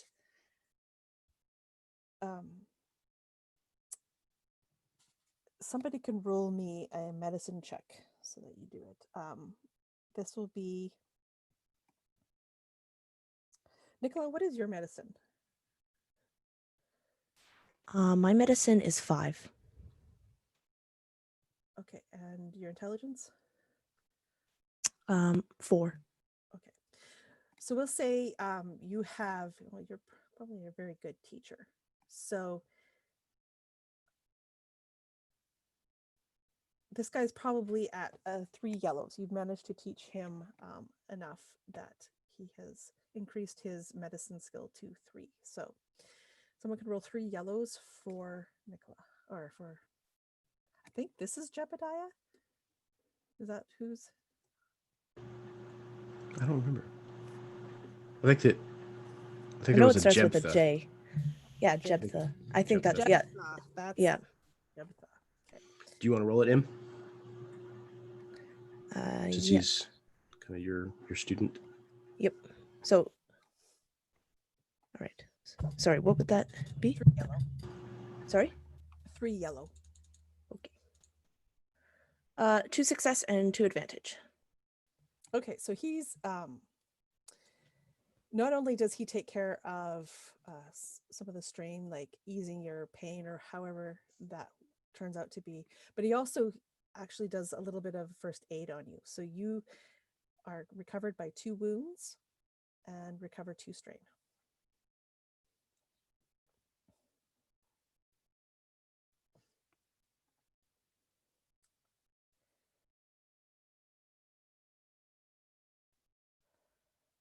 All right, and it's about this time I'd say that the other ship, the big contraption that's gone up in the sky, starts to collapse back down into itself as it comes back out of the sky. It seems that they have managed to gather most of what they needed, and they start turning that wide arc to turn around. It looks like they're trying to, they're not going fast, but they are, look like they are turning the ship so that they could head out of the storm. What do you do?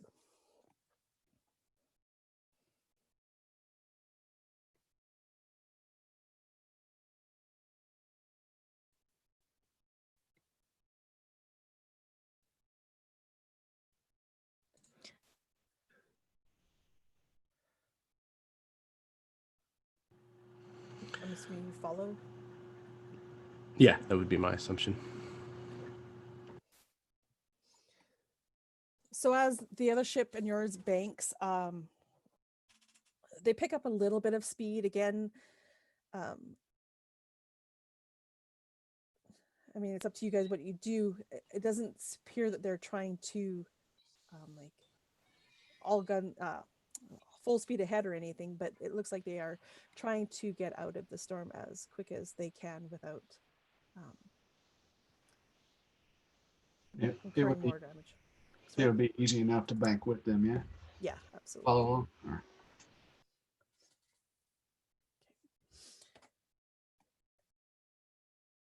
And if there is nothing else that you guys would like to do, then we will skip to where you guys are now out of the storm.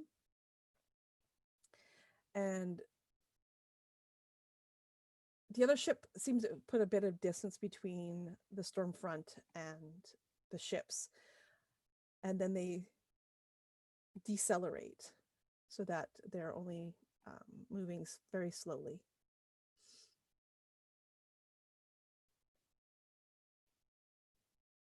Argus, what do you do?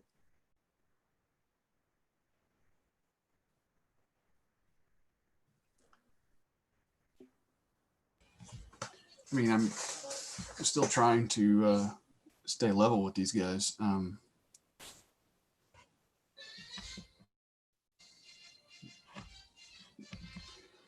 I think my entire focus would be on that. Yeah, sorry. Yeah. I would imagine that Ephriam is starting to pace and he's calling up the brass talker and he says, Are we loading the harpoons again, sir? No, I don't think there will be any need for that this time around, but keep the guns at the ready just in case. Aye, aye, Captain. He sounds kind of deflated. What are you doing, bud? I think that once Nicola has been kind of conscious again and is a little bit better on her feet, she's going to be helping Jephthah with the others in terms of medicine and healing. Hi, Karen. Hi, how are you? He knows your face. That's so cute. So Argus, do you pull up as they are slowing down? Do you pull up beside them, like close the distance between your two ships? Oh yes, yeah. I am. I don't want them to even have the slightest advantage in maneuverability. Look at this guy. Yeah, it honestly looks like they're not that they're not trying to get away or do anything untoward. They're Yeah, but I'm distrustful. absolutely, yeah. So as you near to the other ship and match their speed as you have been doing the entire time, Captain, what are you doing? I think once it's apparent that Nicola is doing okay, that she's back up and she's able to kind of take charge down there, he's going to head back up and kind of see what the situation is. And when it's apparent that we're catching up to them and we're going to be kind of pulling up beside them, he's going to once again ready the gangplanks to make it easy to cross between the ships. The other captain, I think he's going to keep in the brig for now. But the order is going to be, once they do actually meet up with one another, to enact whatever has to happen for the transition from their battery to ours, and siphon off. Talking with Argus, I would imagine siphoning off however much of what they have stored that's going to leave them just enough to basically limp home to the nearest port. Yeah, and as you get these gangplanks ready, you are seeing on the other ship, kind of movement on the other ship. the first mate on the other side is doing something up at the device, and you can see crew members taking these elaborate, almost like cages, if you will, that kind of glow and crackle, and they are bringing them down from that area down to the main deck and placing them kind of in a row along along the edge of the deck there. And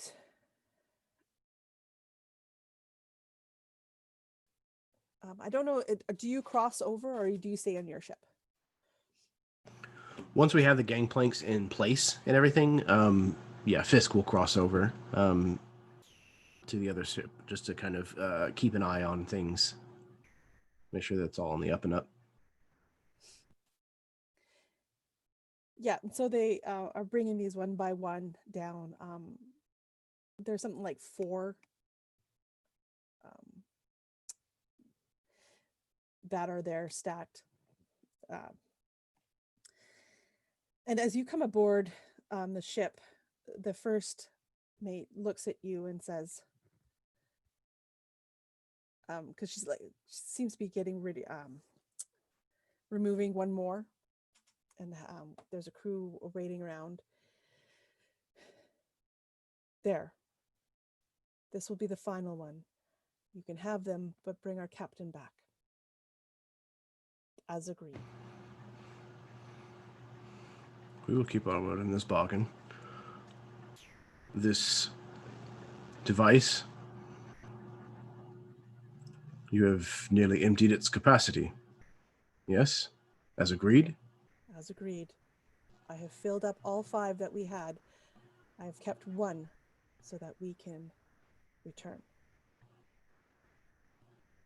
Very well. He kind of motions to several of the crew to start taking these readied canisters kind of back over to their ship. Once this is done, you can have your captain back.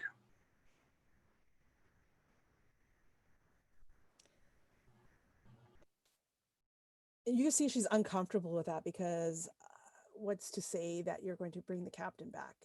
So she kind of looks at you, and you can see that her hand is now on the trigger of this other strange device that the captain had been on before. Know this, if you do not bring the captain back, I will blow your ship up. Yes, we've heard your threats before, both by yourself and by your captain. We understand the situation. However, you do not have the power to negotiate. This will be done, and it will be done on our terms. If we break our word, then you can do whatever you wish. But until that moment, you'll just have to trust me. And she kind of like scoffs under her breath. Trusting a pirate, what the hell am I doing? But she doesn't turn to stop you or anything. So yeah, he'll oversee making sure that these canisters are transferred over. And then once they are, he'll shout over to the crew for them to bring the captain up.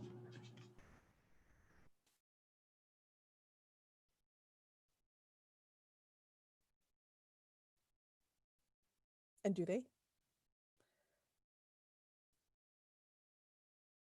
Who's in charge of the prisoner? I'll grab him and bring him up. I'm not going to push him.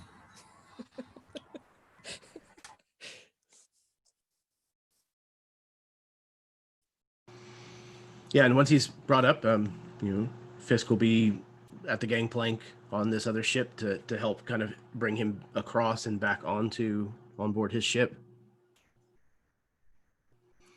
Then he will mount the gangplank and make his way back to his ship. And as he's having the gangplanks kind of pulled away, he's going to say, I do believe that the range of our guns certainly outclasses whatever you have as far as armament on this ship. I would not suggest any form of retaliation.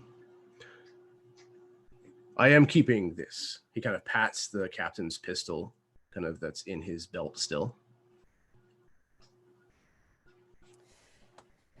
And the captain, because the gangplanks are already retreating, he just kind of looks at you and this almost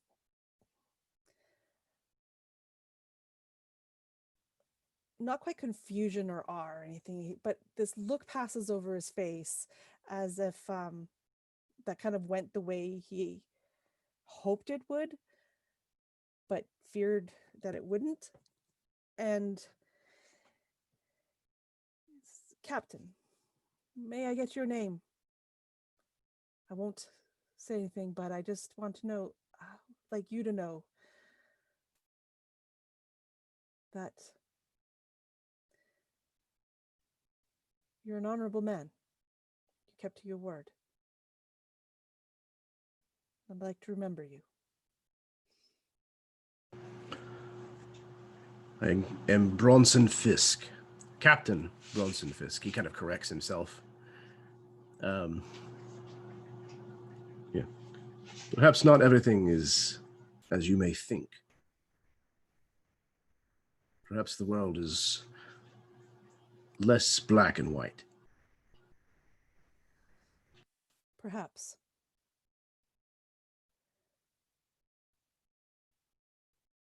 Forgive me for not wishing you well on your journeys, but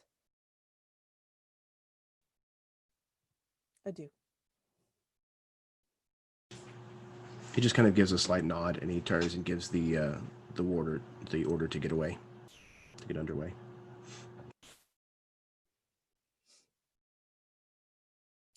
Yeah, and as you guys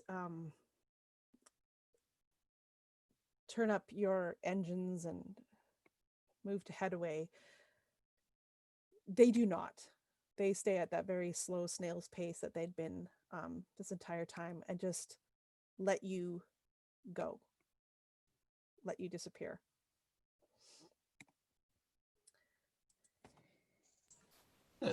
All in all, I'd say that's a success, eh, Captain? I would have to agree, August. With minimal bloodshed. Always a good day. Well, maybe low bloodshed. Just enough. And as we're sailing away, you hear Ephriam over the brass talker. Sir, are we firing on the energy cell? No, Ephriam. I think that's enough for today. Stand down. You hear this faint, like you turn to... Go ahead, Argus. Just grinning from ear to ear at the suggestion. And Ephriam kind of steps back. Son of a motherfucking... And then a delay and... Aye, sir. All right, stand down as he claps the horn over the talker and kind of slumps walking away. So yeah, effectively, you guys have now got five full fuel cells. So while yours is almost empty, you can replace it, and you have 4 more, which you can. I don't know what you want to do with them. If you keep them, each one of them gives you probably a good 3 to 4 weeks of sailing, like time. Like you had enough, and normally in one of your fuel cells to sail across the ocean, like the distance from like Port Havern to Paragon. Usually had enough to go there plus extra. You always had to like refuel in both areas, but now this you have enough to do multiple trips without fueling if you need to. You also know that they're each pretty hefty price, so yeah, you're sitting on, while it may not be a tangible good, it's very it's worth a lot. each of these fuel cells. So you guys have 5 of those. And So yeah, I think the discussion that Fisk would bring to the group of officers would be maybe we keep 3 of them and look to sell 2 of them as spoils and split that amongst the crew to kind of hopefully satiate their desire for bounty.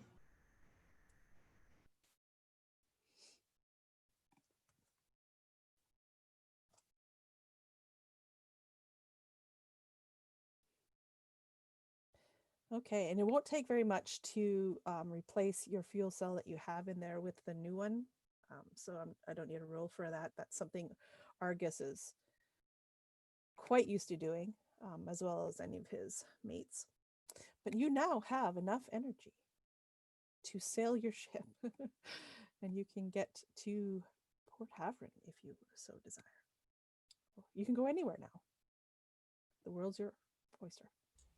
Yeah, we do want to get to Port Havren, right? That's our Yeah, destination. I think that's where we're headed to try to help Charlie and his arm. Mhm.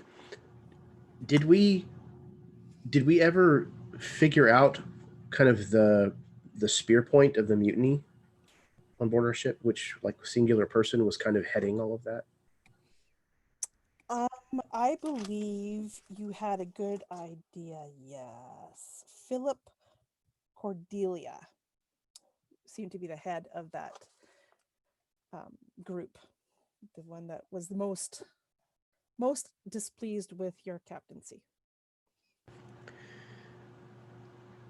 So again, kind of in this meeting of the officers, Fisk is going to recommend that he be made an example of,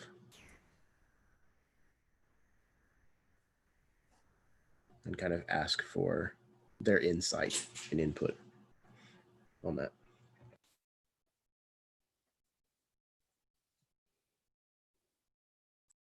Who's getting made an example of?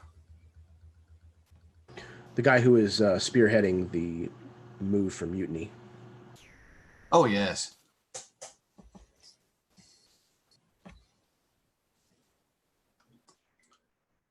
We can all Perhaps sign we it. should wait until we get some spoils and appease the crew first.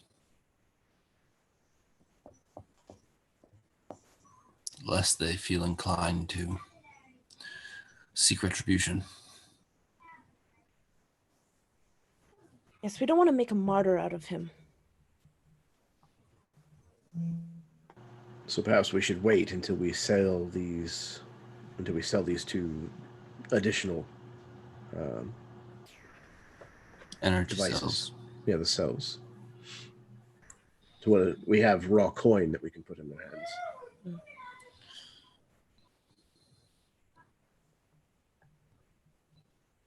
We could at least let him go for a little fly. We could hang him off the ship, dangling underneath us. It'd just be quick and easy. Get the point across for now that Keel steal our stuff. hauling hasn't been as effective since our ships left the water. Have you ever hung beneath a ship? Not willingly, no. Yeah, it's speaking from experience. It's not fun. I was young and made a mistake. We learn our lessons, right? I think I showered many locations with a little bit of my. Yes, You know. I think we understand, Ephriam. Thank you. You don't need further detail on that. We hardly ever do. Yes. Okay. I think that people are still upset. And if we make an example out of him, then another one of his cronies will rise up, take his place. I think we wait until he doesn't have anything to stand on. And then we make an example out of him. Taking his legs. Perhaps a little less literal. Oh, okay. Yes, take away his standing. Show that he was wrong in questioning the leadership aboard this ship. Once he has been discredited, then we can show that it will not be tolerated. I think that's wise.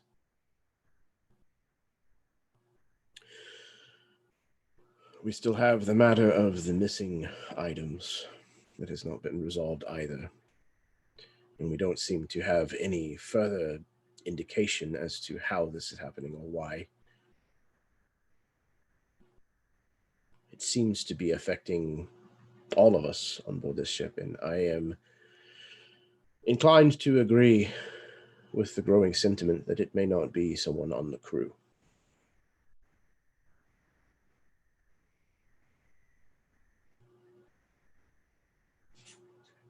But I am uncertain as to what to do about it.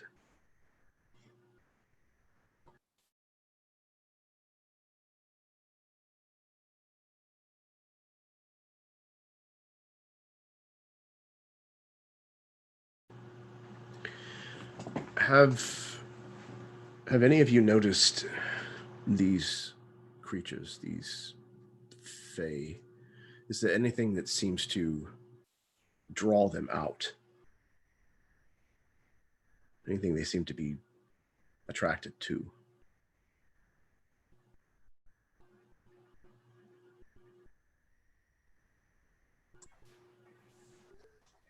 Only read fables and legends. Nothing concrete, and so far, you. Hey, poop. It's not poop. What is that? It just. Uh-oh. Uh-oh. Uh, Nothing even close to matching. That's it. That's what draws them out. gosh, honey. Poop. Yes. You can't just get.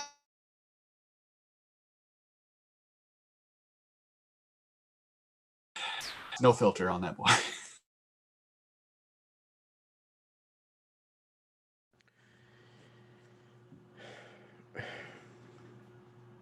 I'm trying to remember. Did Ephriam, was he engaged with the crew when we fought him? I'm trying to recall if he's only seen like Charlie's hand so far.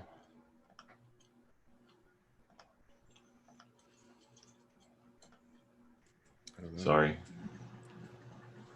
I believe you may not have been there for the the first initial, but subsequently I believe you've seen some of them because they attacked also while you were leaving Paragon. Okay.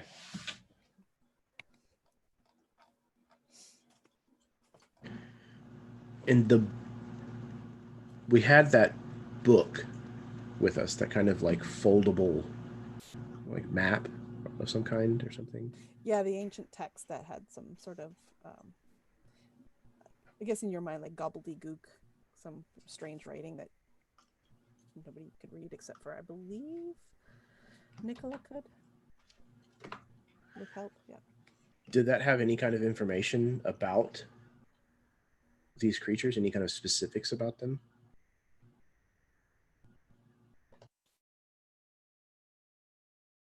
I mean, all of this is based on the assumption that whatever is taking these things is likely Fae, and that may or may not be true. It's just speculation, but it's a lead.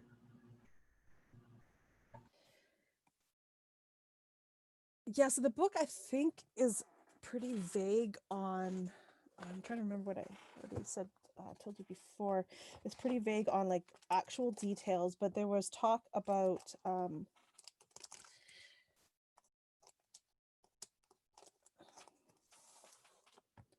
trying to remember now.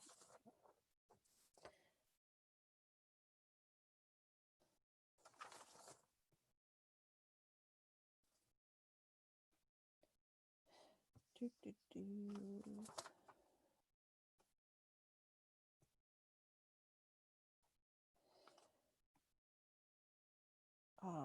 So the book itself talks more about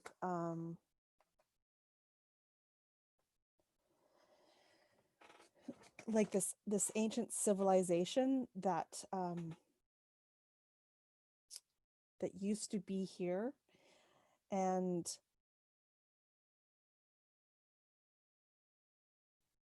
how they're now like a place out of time and space. And basically, like some of along the what you could tell from like the illustrations and like all the it's almost like hieroglyphs that this is written in, that there was at one point this advanced civilization that knew magics, and there were interlopers that came envious of the riches of this civilization, killed them,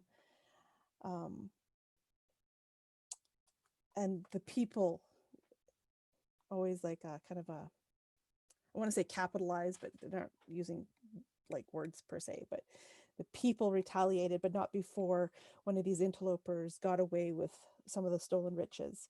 And then many more came, killed the people who had no magics against this strange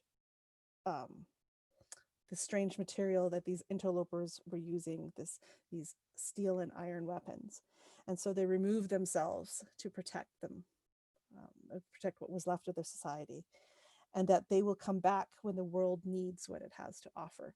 That's really what the ancient texts kind of relays, as well as in one of the diagrams that are in there, you see this strange contraption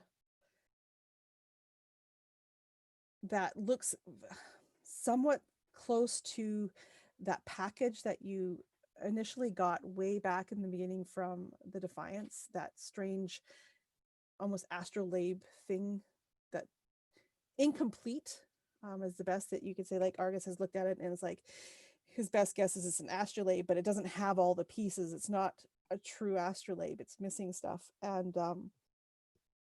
there's also a picture of a huge ruby that's placed in this device. So the diagram you see in the ancient text shows a more complete version of that package that you got, that astrolabe that you have in your possession. As to the creatures that have been fighting you, it does not say anything about them. That part is unknown. That is where you guys have not been able to find too much information about. But you know from experience that the sightings of them, they're preceded by the strange electrical storms that, unlike the one that you just experienced, which was a natural one, these other ones tend to have some sort of like purple lightning, and then a hole is rent and these things come through.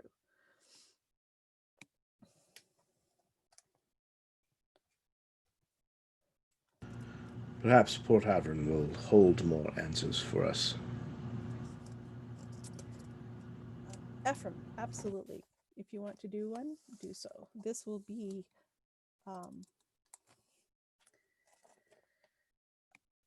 what are you trying to recall exactly? Like, what are you trying to get lore about? Well, I mean, I'm trying to recall, since I've only had minor interactions with them compared to the crew, they've had a lot more. Just wondering if I've heard any stories or further information than what's been shared. Okay. Yeah, because you sailed with a different crew at one point, right? Yeah. Yeah. So this will be, I'm going to say daunting. So it's 4 purples. But go ahead.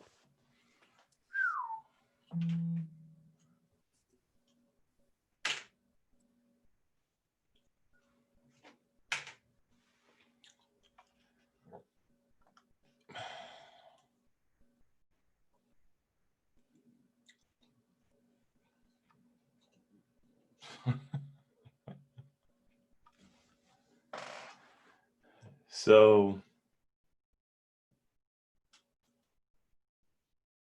That is one failure and one threat.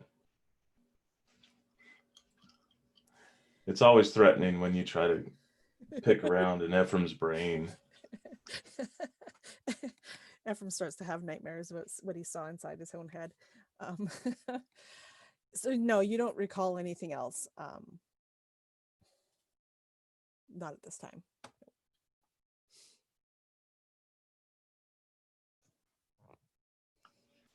I got bumpkus, sir. Haven't heard of shit about these prior excursions. But yeah, maybe Port Havern will have a outlet for us, and we can replace the stolen items at the very least. Yes, these are strange and troubling creatures, and I know there are some at Port Havern who have knowledge of things beyond this normal world. Perhaps the same people that will help us get to the bottom of Charles' issue may also have answers that we seek.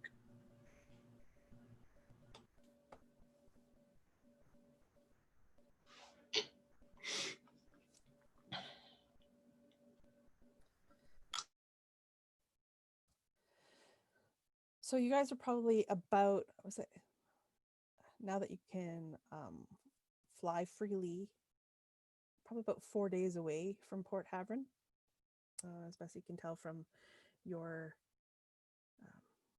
from the placement that you're at. What are you doing for those 4 days?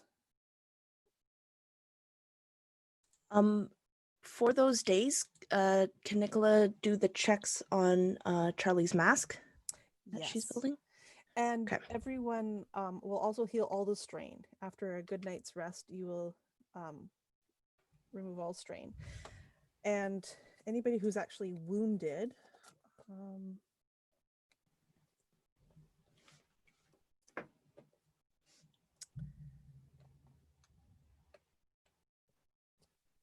so every night's sleep, so we'll say 4 nights, you'll heal 1 wound for each of those. So naturally, you'll just, by the time you get to Port Havern, you'll have healed 4 wounds.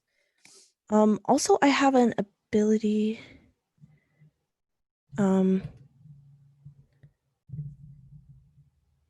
If anyone wants to come under my care and heal, they heal an additional.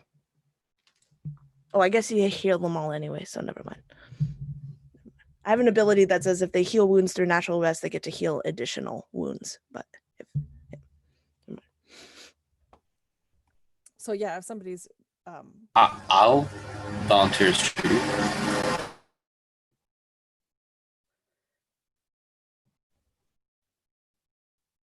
so I think that meant you were going to come under her care.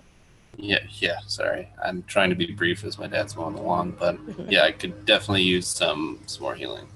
okay, yeah. So for every night you are under my care, you deal you heal an additional wound.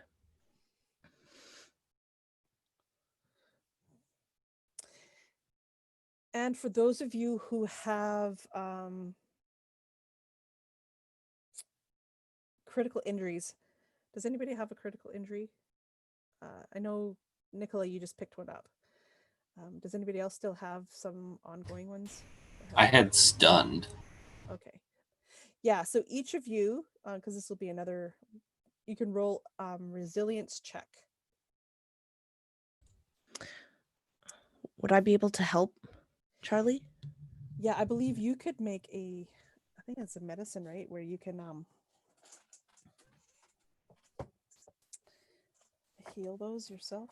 Just naturally, the natural rest, after a week, you get to roll a resilience to see if you heal from that. On top of that,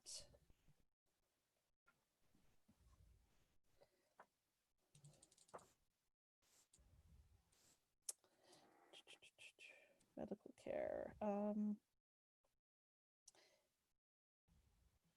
Yeah, 1 medicine check per week per critical injury. So you both had the stunned one, so that's a 1 purple difficulty.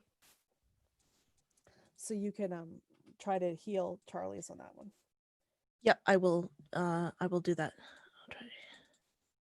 Okay. So it's a medicine that's check, difficulty of 1. 1. Okay. And if you want to try to heal yours, it's a difficulty of 2. Oh, Sorry, so I got difficulty of 3 for you. But okay. For Charlie, I got 5 success and 4 advantage. okay, so I heal him and all of his lineage. yeah, so Charlie, if you were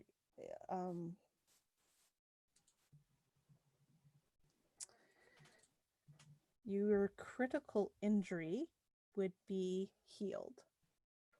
So you no longer have that on your person. And I think if you were still down hit points or down wounds, you would heal those as well.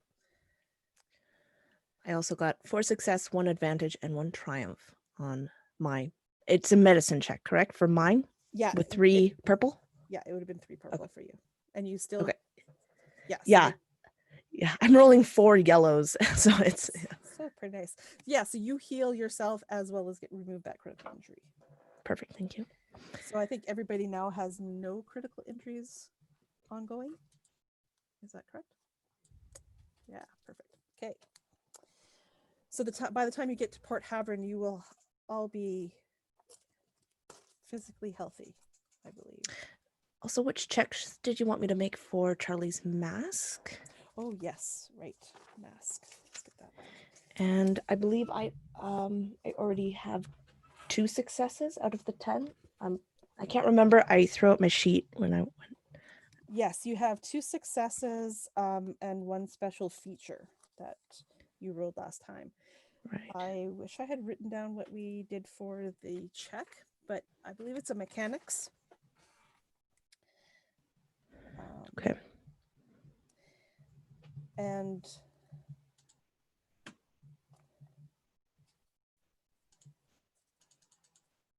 it's still average because you're just trying to make a mask.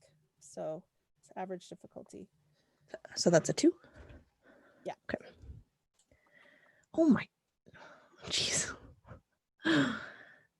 4 success, 1 threat, and a triumph. Wow. Okay, so you'll take a strain because maybe you're working late into this, but 4 success, so that brings you up to 6 successes. And another triumph means you'll add another special feature. Ooh. Is that for every day that I have to do that, or is this just for the whole 4 days? I'm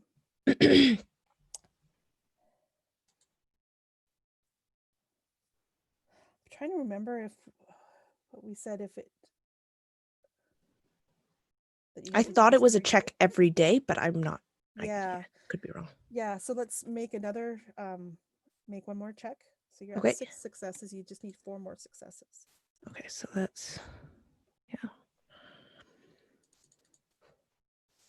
and it's still just normal difficulty. Yeah. So that's 1 success and 2 advantage. So that's 7. Yep. And then Make another one. that's another 1 success, 2 advantage. 6, 8. Okay, and this will be the 4th one, so the 4th day. 2 success, 1 advantage. 8, 10. So that makes the mask complete. So just before you pull into Port Havern, Charlie's mask is ready, and it has 2 special features. So yeah, I want to just. I don't know if you want to discuss this after, but yeah, I don't know what you were thinking. You would want a mask to have for 2 special features. I was thinking. I thought we were talking about the one was like no one can take it off unless you want them to kind of thing. It's like a very secure mask. Is that okay for one of the features?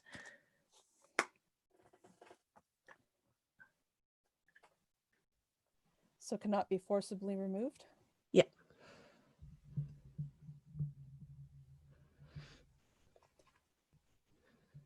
then for the other one, I don't know. Maybe like night vision. Oh yeah. So That'd like be you hit a cool. little thing. Night vision. That's awesome. So I think just as we're about to land, Charlie, you kind of hear a knock on wherever you happen to be at the time.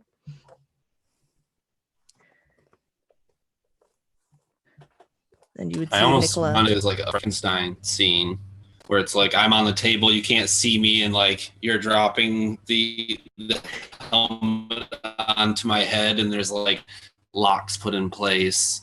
You know, the lights flicker. Captain Fisk is in his office, like, and there's like a as the head latches or the helmet latches on. Charlie stands and looks badass.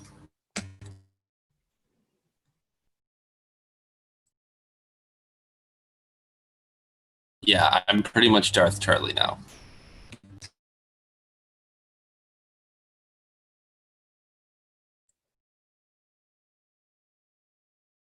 What are you doing about the missing items in these 4 days?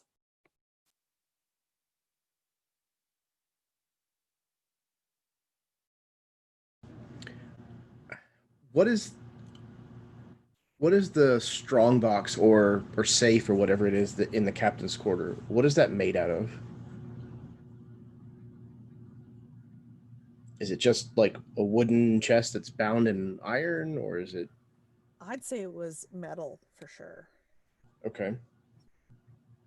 So I think he's going to have anyone that is concerned about a valuable item going missing, if it can fit, he's going to put it in the strong box.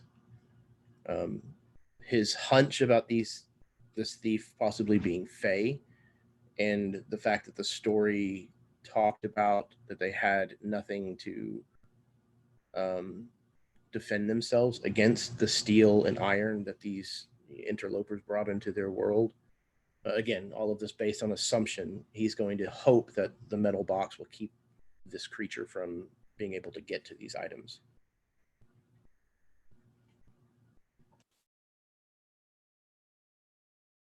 So does anybody take Captain Fisk up on this offer to put something in the strong box?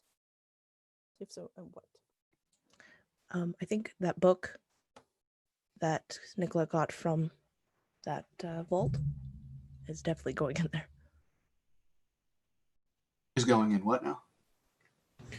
The strong box in my quarters, hoping that the fact that it's made out of steel or iron will, and that the thief is Fae. Again, these are all assumptions, but hopefully that keeps them from messing with it.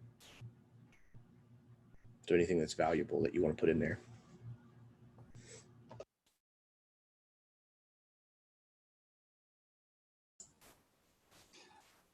Yeah, no, not I. I'm gonna be secretive.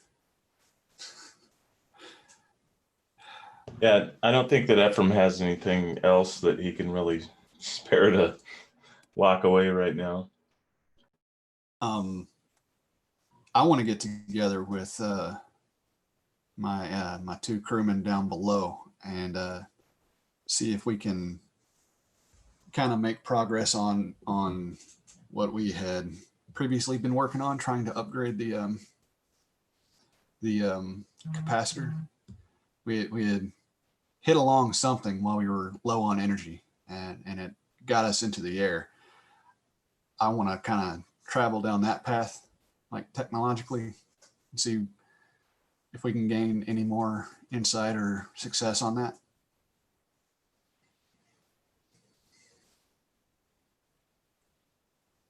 Or is that something we would need to do in a port? I'm sorry, what was that? What are you looking for again exactly? When we were working on the energy capacitor, or when we were running low on energy, I got like a triumph during that roll, and we were able to reroute something to where we were able to at least get in the air.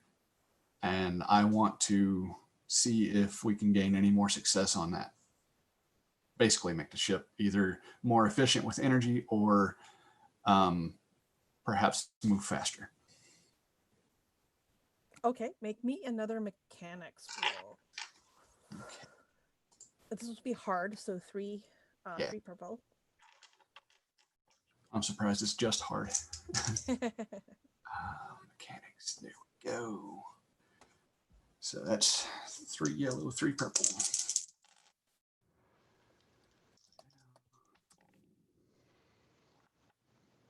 Yeah, that's not gonna work.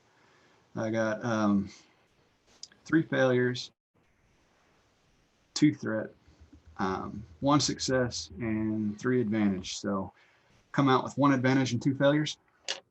Okay, so you can't make this a permanent thing. However, you do not damage anything in the process.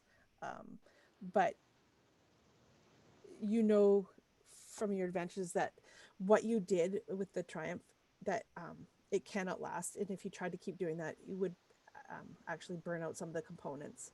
So you knew that was a temporary fix and it did what it needed to do. But with the advantages, you can make sure that the ship is back to how it would normally run and be fine. Okay. Yeah, doesn't hurt trying. Yeah, exactly. Okay. I have one other thing that I would like to do before we actually pull into port, but it's literally the last moment before we actually dock. So.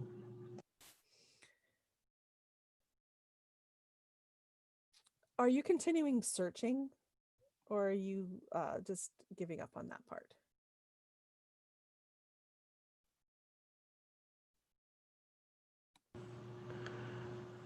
I think at this point that most of us at least seem to agree that it's not somebody on the crew. So I think maybe we will continue cursory looks. We're going to go through the motions of showing the crew that we're still looking and trying to figure out what's going on. But really, I think it's probably just a ploy to buy us time to get into port. Okay, so then I would like, because 4 days, well, 4 perception checks, 1 from each different person. And if you're only doing it half-assed, then you're going to have 2 setback dies on this roll, which will be hard. If you are doing it in earnest, those setbacks are gone. So I need 4 people to search for me. Perception.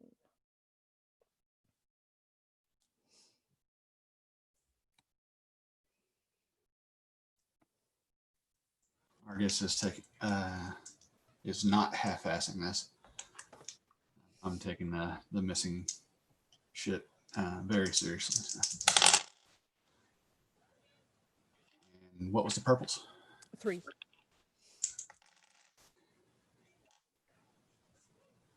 Well, shit.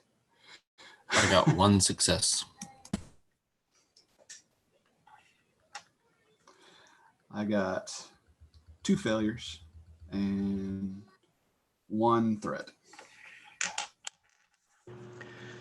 I got 1 success and 4 threats. I'm sure that'll go well. And one more roll. Who would like to do that? Ephriam or Nicola? Yeah, Ephraim's going to suggest that Nicola do it. His only way of doing perception is in very earnest behavior because he's not very perceptive. And neither is Nicola, surprisingly, but I can try.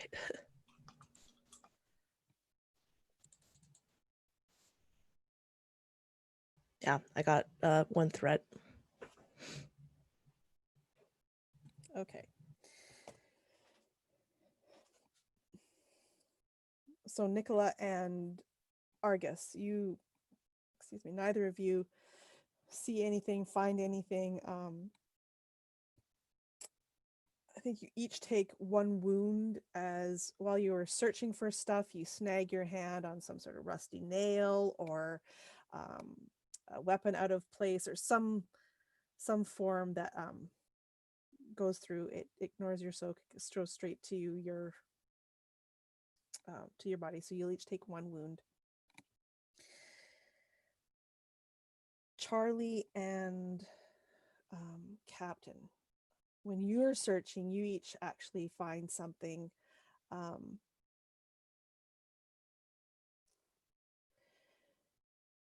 Charlie, you see kind of out of the corner of your eye at one point, some sort of metallic, maybe you hear it first, like a skittering sound, and you turn and look and you catch a glimpse of some sort of metal disappearing down, like maybe you're in like one of the lower decks at this point. It kind of disappears through a hole, which would lead to kind of like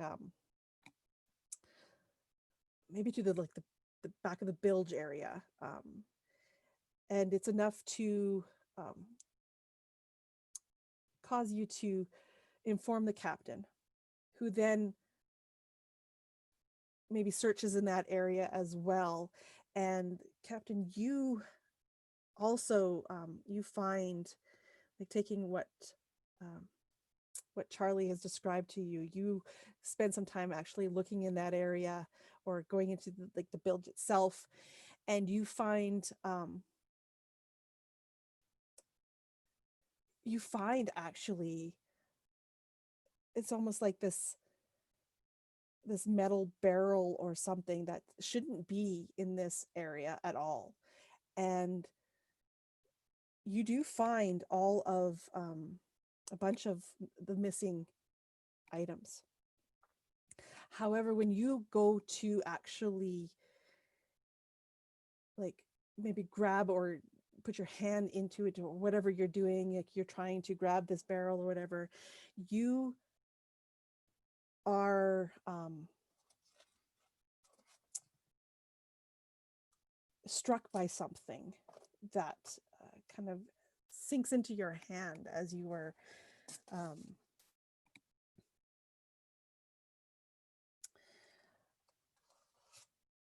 as you were reaching in and grabbing this stuff. And I need you to make me a resilience check, please. Hard. So 3 purple.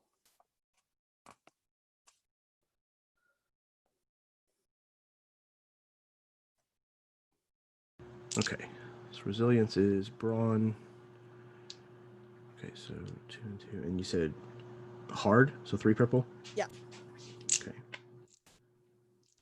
Right, let's see here. Okay, so those cancel out. Those cancel out with that. That cancels out with... Okay, so I am left with a single success. Okay. Yeah, so as this whatever it is that stabbed into your hand, you start to feel this like almost burning sensation radiating out from that wound, and for a moment you feel nauseous and the world starts to swim around you, as you start to feel like you are going to lose consciousness, as like your lungs are and your chest feel like it's gripping tighter, like there's a band around you and you can no longer breathe. And then through sheer will, maybe, you're like saying to yourself, like, I'm not going to do this, I'll overcome. And you feel the lessening of this restriction on you, and the moment passes, and whatever it was, you manage to not succumb to whatever it is, but you do feel groggy, and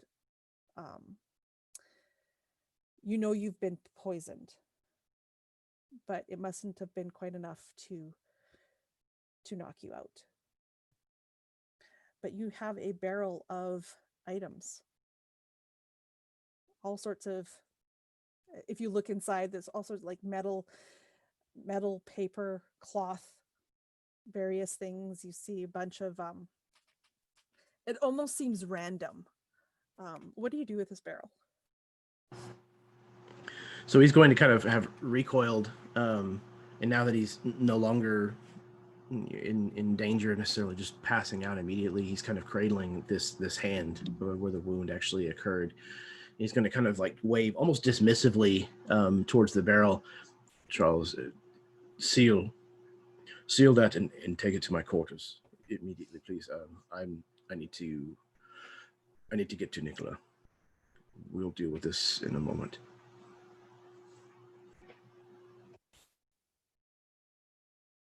And I do so.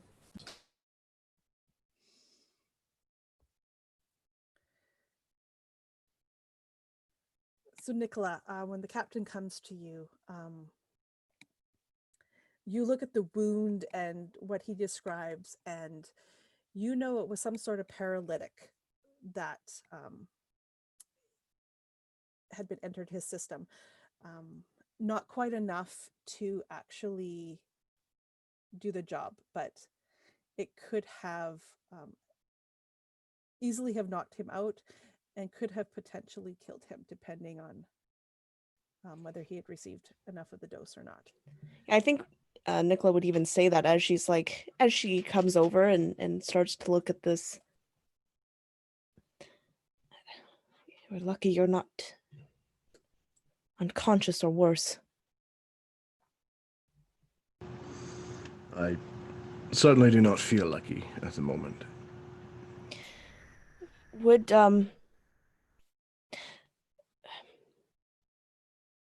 Nicola know how to heal this? Or to get rid of the poison? Like an antidote or something?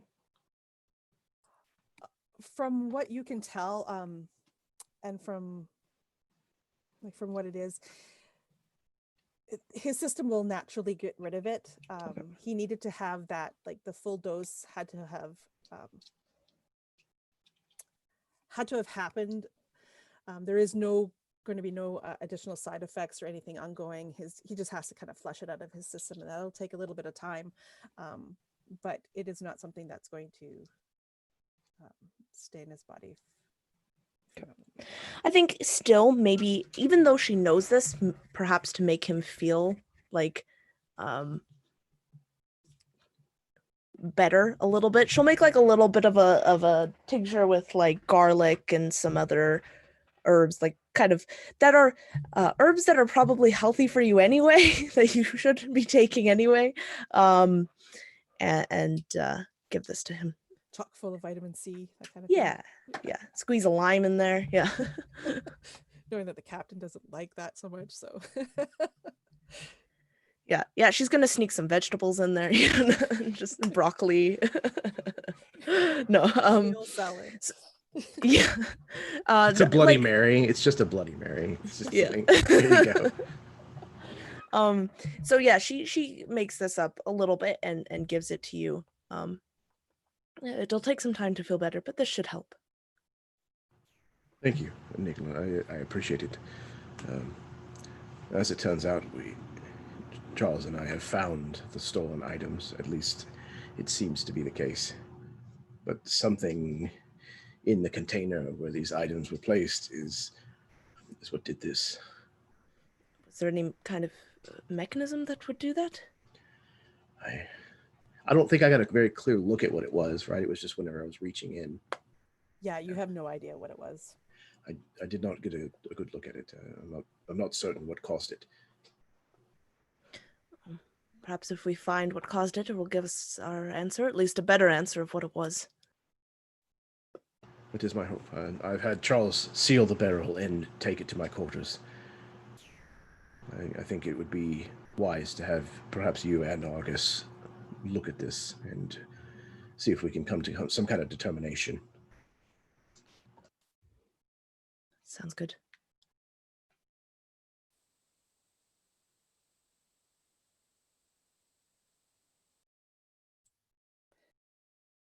So do you go back to your quarters now?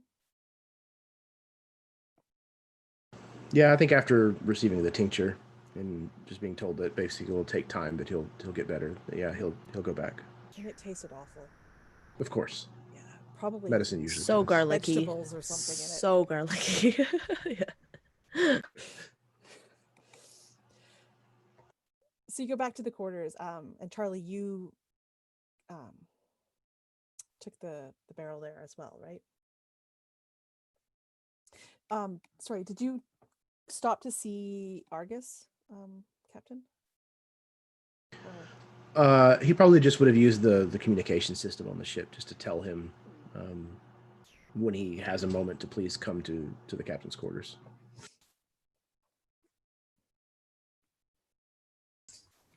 Yeah, I'd make my way up there. Maybe make him wait a couple hours, but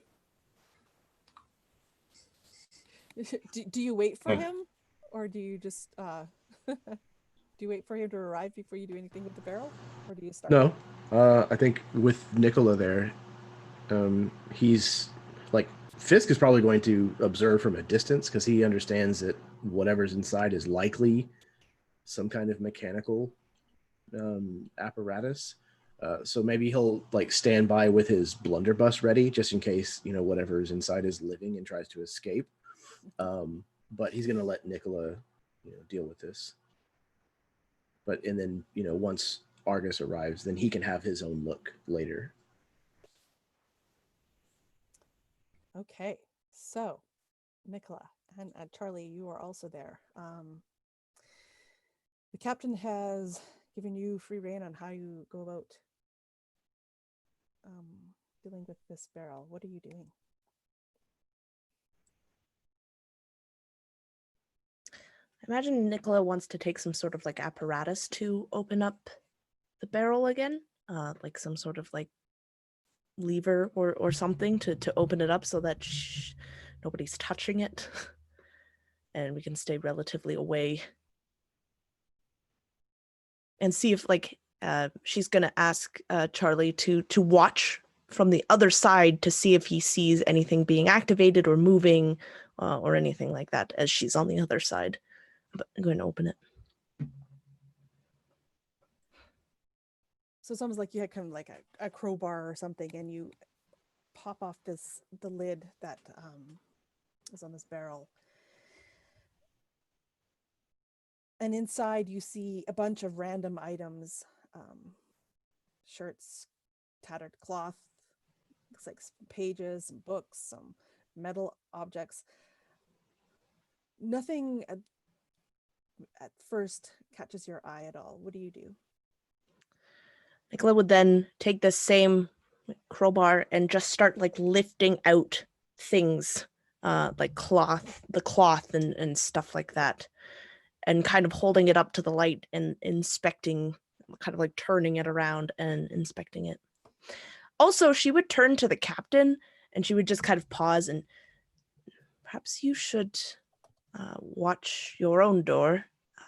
It's unlikely, and you can call me paranoid, but it would be very unfortunate if a member of the crew, just happened to walk in and we have all their items in a barrel and are looking at it.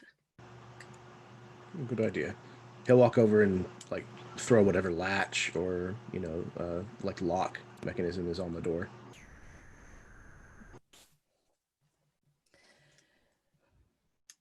So yeah, Nicola just continues just like taking out the stuff very carefully and putting it in a small pile.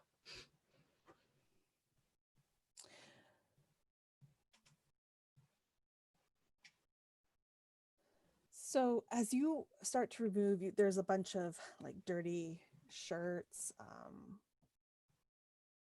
strange items like rags from maybe the kitchen area, odd things. You see actually Ephriam's vest, the one that he's so proud of. She tosses that out the window. I'm kidding. Damn it, he's not here. Not here to hear that. There's a book of poetry. I don't know if you remember. You didn't hear it. There's a book of poetry that you find you seem to remember that one of the crewmen that you interrogated was looking for one of those. There's a couple of random, looks like torn sheets, a love letter to some woman in very illegible handwriting. There's you find actually also kind of a rolled up scroll. It looks like a little bit more intact. Yeah, and I think there's the bag. What was it? At this point, Charlie had been wearing like a burlap sack or something. You find the remnants of that in here as well.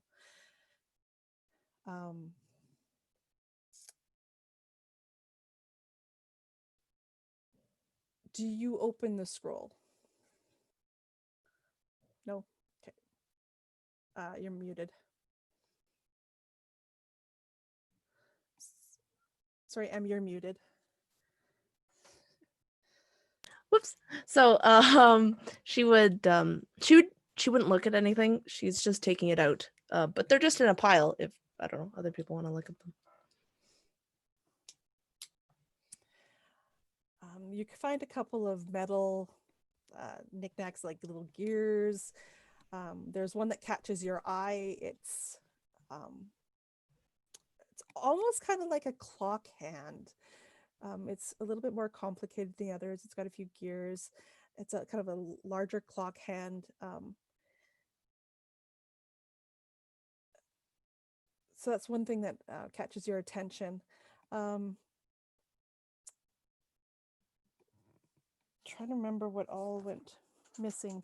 Everybody's personal item that they found, like they had said was missing, is in this barrel. So Nicola, you find your book, the medicinal plants and herbs book. It's also in here. There's a silk handkerchief that as soon as it comes out, Captain, you recognize it as the one that you were missing. There's an astrolabe device that comes out. You put on the table. And while you're digging around, pulling these things out, you're probably about halfway in the barrel when you start to see, when you see something move. And that's where we're going to stop.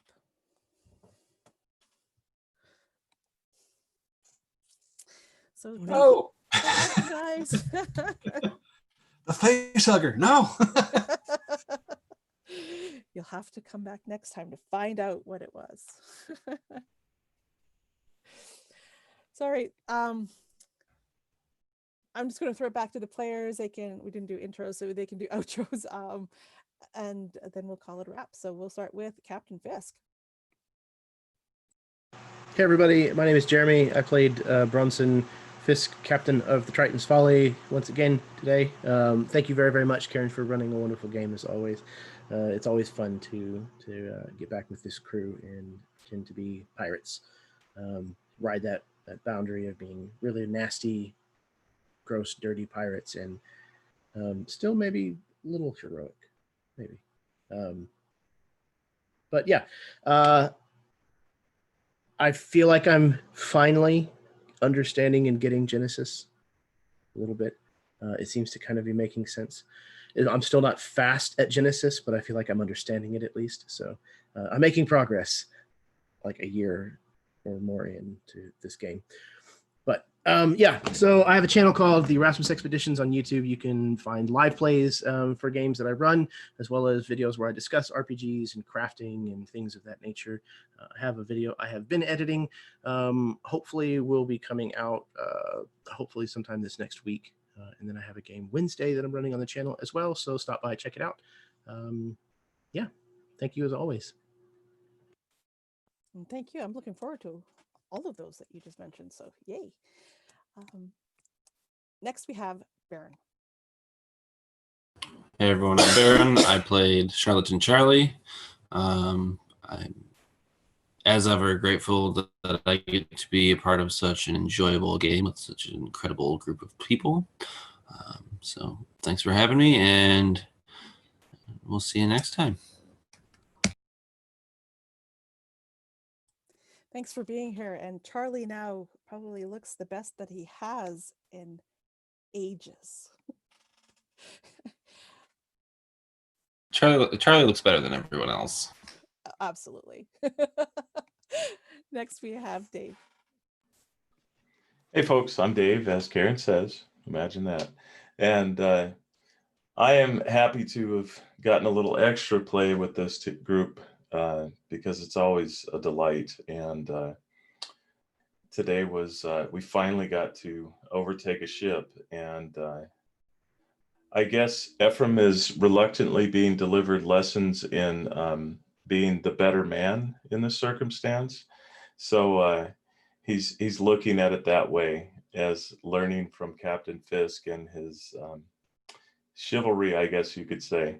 But he's also kind of jealous of that mask because he thinks it might have magical properties, but he's not sure. But at least he got his vest back. And contrary to popular belief, it is not a leprechaun's vest. However, it is magical. So.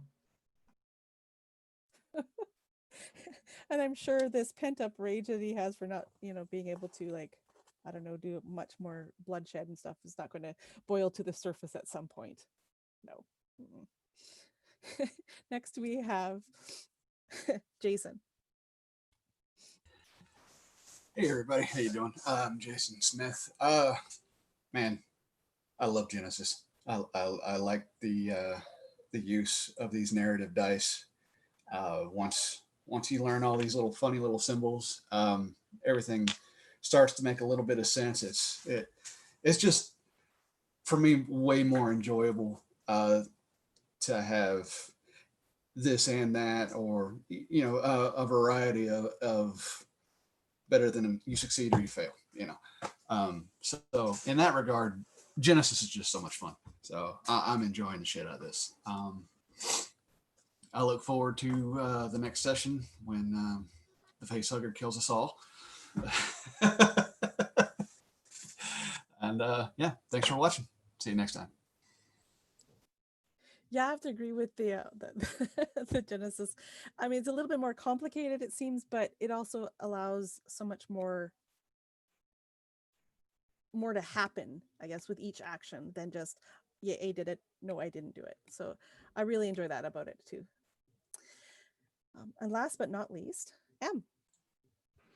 Hi everyone, I'm Em. I run part of half of the YouTube channel, Dice on Ice, where we have right now we have running a bi-monthly Strahd game every other week, which is really cool and very exciting and very tense, and yeah. But this game was amazing, and I love being pirates and being able to just attack things in the sky when we want to. So thank you so much for having me, and I'm really enjoying this system and these players. So I'm so glad, and thank you guys all for playing. It wouldn't be the same without you, so you guys make this game what it is, so thank you so much for that. And anybody who has mentioned it, their channels should be in the descriptions below, and if they're not now, they will be soon. So check them all out. They got amazing stuff, and they're amazing players and GMs in their own right. So without ado, I will say goodbye and thank you for watching, and keep tuned. We'll actually be back in 2 weeks, so see you then. That was the wrong button. I'll try that again. Okay, so now we'll see you.